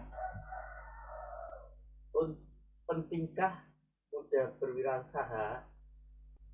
Ini penting, tidak hanya mudah, tetapi sekarang digarisbawahi sekarang. Muda itu sekarang, tidak perlu menunggu muda yang nanti untuk memulai berwirausaha. Dan pastinya untuk teman-teman ya harus itu untuk memulai usaha pakai mindset yang di awal tadi, terus tidak lupa 4 hal penting tadi kayak mindset yang enggak kapitalis, knowledge, kesungguhan, dan keyakinan sama Tuhan. Nah, materi hari ini cukup sampai di sini saja ya. Saya Muhammad Iqbalul Zuhada mengucapkan terima kasih banyak kepada teman-teman dan nggak lupa terima kasih banyak kepada Kak Rudy. Lalu nggak lupa juga saya selaku moderator meminta maaf apabila ada perkataan yang tidak berkenan maupun perilaku saya yang tidak berkenan bagi teman-teman semua. Ya, selanjutnya saya kembalikan kepada Kak Rama. Terima kasih. Oke, sama-sama. Terima kasih Mas Zuha selaku moderator. Luar biasa sekali tadi sudah dipaparkan materi mengenai pentingkah muda berwirausaha oleh Mas Ruhi Asandi. Nah, di sini aku sangat-sangat terbuka sekali pandanganku mengenai bisnis. Jadi itu yang penting kita adalah mindset terlebih dahulu. Kalau kita tadi aku sempat tergugah dengan kata-katanya, ciptakan peluangmu, habiskan jatah gagalmu. Karena kita tidak bisa mengira-ngira kapan kita sukses, tapi kita harus selalu mencoba dalam bisnis. Nah, karena pada tema kali ini berbisnis tanpa skeptis. Oke, seperti itu. Nah, semoga penjelasan materi dari Mas Ruhi Asandi tadi dapat memberikan manfaat untuk kita semuanya. Oh ya, bagi peserta yang belum presensi, kami akan memberikan waktu 5 menit untuk mengisi presensi yang telah dibagikan ya. Oke, 5 menit dari sekarang.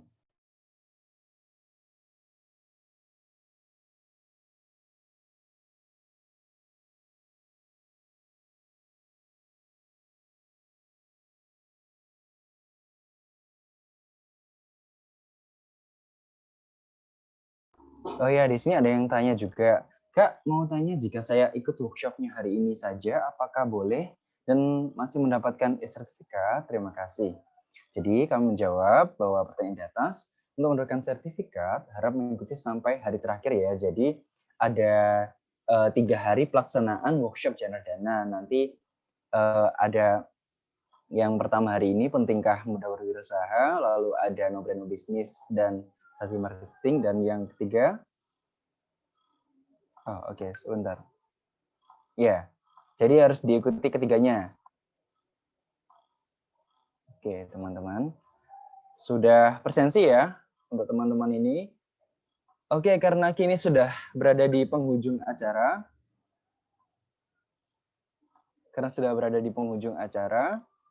Kami akan sedikit memberitahukan kepada seluruh hadirin bahwa masih ada banyak lagi kegiatan workshop. Tadi yang sudah dijelaskan oleh Kak Ilham, selaku Ketua Pelaksana, Mas Ruhi Asandi, dan juga dari HIPMI, PT UNESA. Selain itu masih ada hal yang menarik lagi seperti lomba bisnis plan. Nah, nanti ini kita outputnya adalah lomba ya teman-teman, lomba bisnis plan. Jadi jangan lupa bagi teman-teman yang punya ide cemerlang dalam berbisnis, tuangkan semua idemu, tuangkan semua kerja kerasmu dalam sebuah lomba bisnis plan nantinya, dan juga pastinya berhadiah loh. Nah, dan juga ada Expo Kewirausahaan FBS UNESA. Nah, setelah acara workshop Genre Dana 2021 ini, setelah workshop, nanti ada kegiatan Expo juga ya bagi teman-teman untuk menambah wawasan mengenai berbisnis juga. Oke, tunggu apa lagi? Jangan lupa daftarkan diri kalian semua ya, teman-teman. Oke.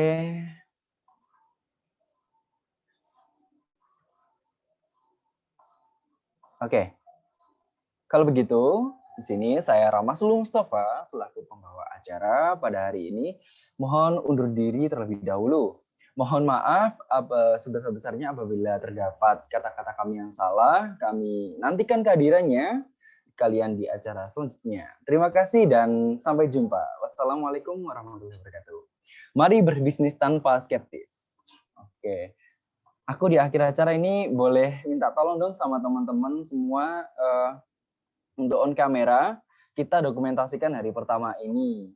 Oke, karena mengingat ini adalah momen-momen luar biasa untuk kita semuanya. Dari si Dekdok mungkin bisa ya mengkoordinir. Oke, siap. Hitung. Baik. Ayo, yang belum on kamera, silakan on kamera.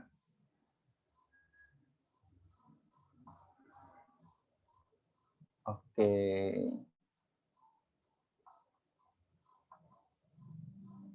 Banyak sekali ya yang ikut tadi sampai sekitar 90-an. Sekarang mungkin terkendala sinyal, ada yang keluar juga. Jadi 85. Oke, sudah siap semuanya? Yuk, pose yuk, posenya yuk. Gimana, Mas Ilham? Mungkin bisa koordinir posenya. Oke, gini. Aduh, fotoku hilang ya. Sebentar, teman. Nah, seperti ini. Oke, 1, 2, 3.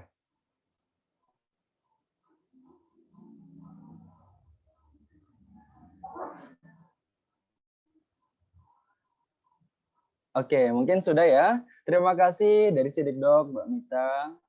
Dan juga terima kasih kepada Mas Rui Asandi telah memaparkan materi pada hari ini dan telah bersedia. Terima kasih untuk, ya. Sampai jumpa nanti di kesempatan berikutnya ya Mas. Saya nantikan juga di acara-acara selanjutnya. Siap. Siap. Ya, terima kasih juga untuk Ketua Pelaksana Mas Ilham dan segenap semua panitia Janardana 2021 yang telah membantu melaksanakan penyelenggaraan workshop Janardana pada hari pertama ini, dan terima kasih segala bentuk upaya kalian semua yang telah hadir. Semoga pada hari ini menjadi langkah awal kita untuk membentuk jiwa bisnis kita. Oke. Saya Rahmat Mustafa, pamit undur diri. Wassalamualaikum warahmatullahi wabarakatuh. Terima kasih, sampai jumpa.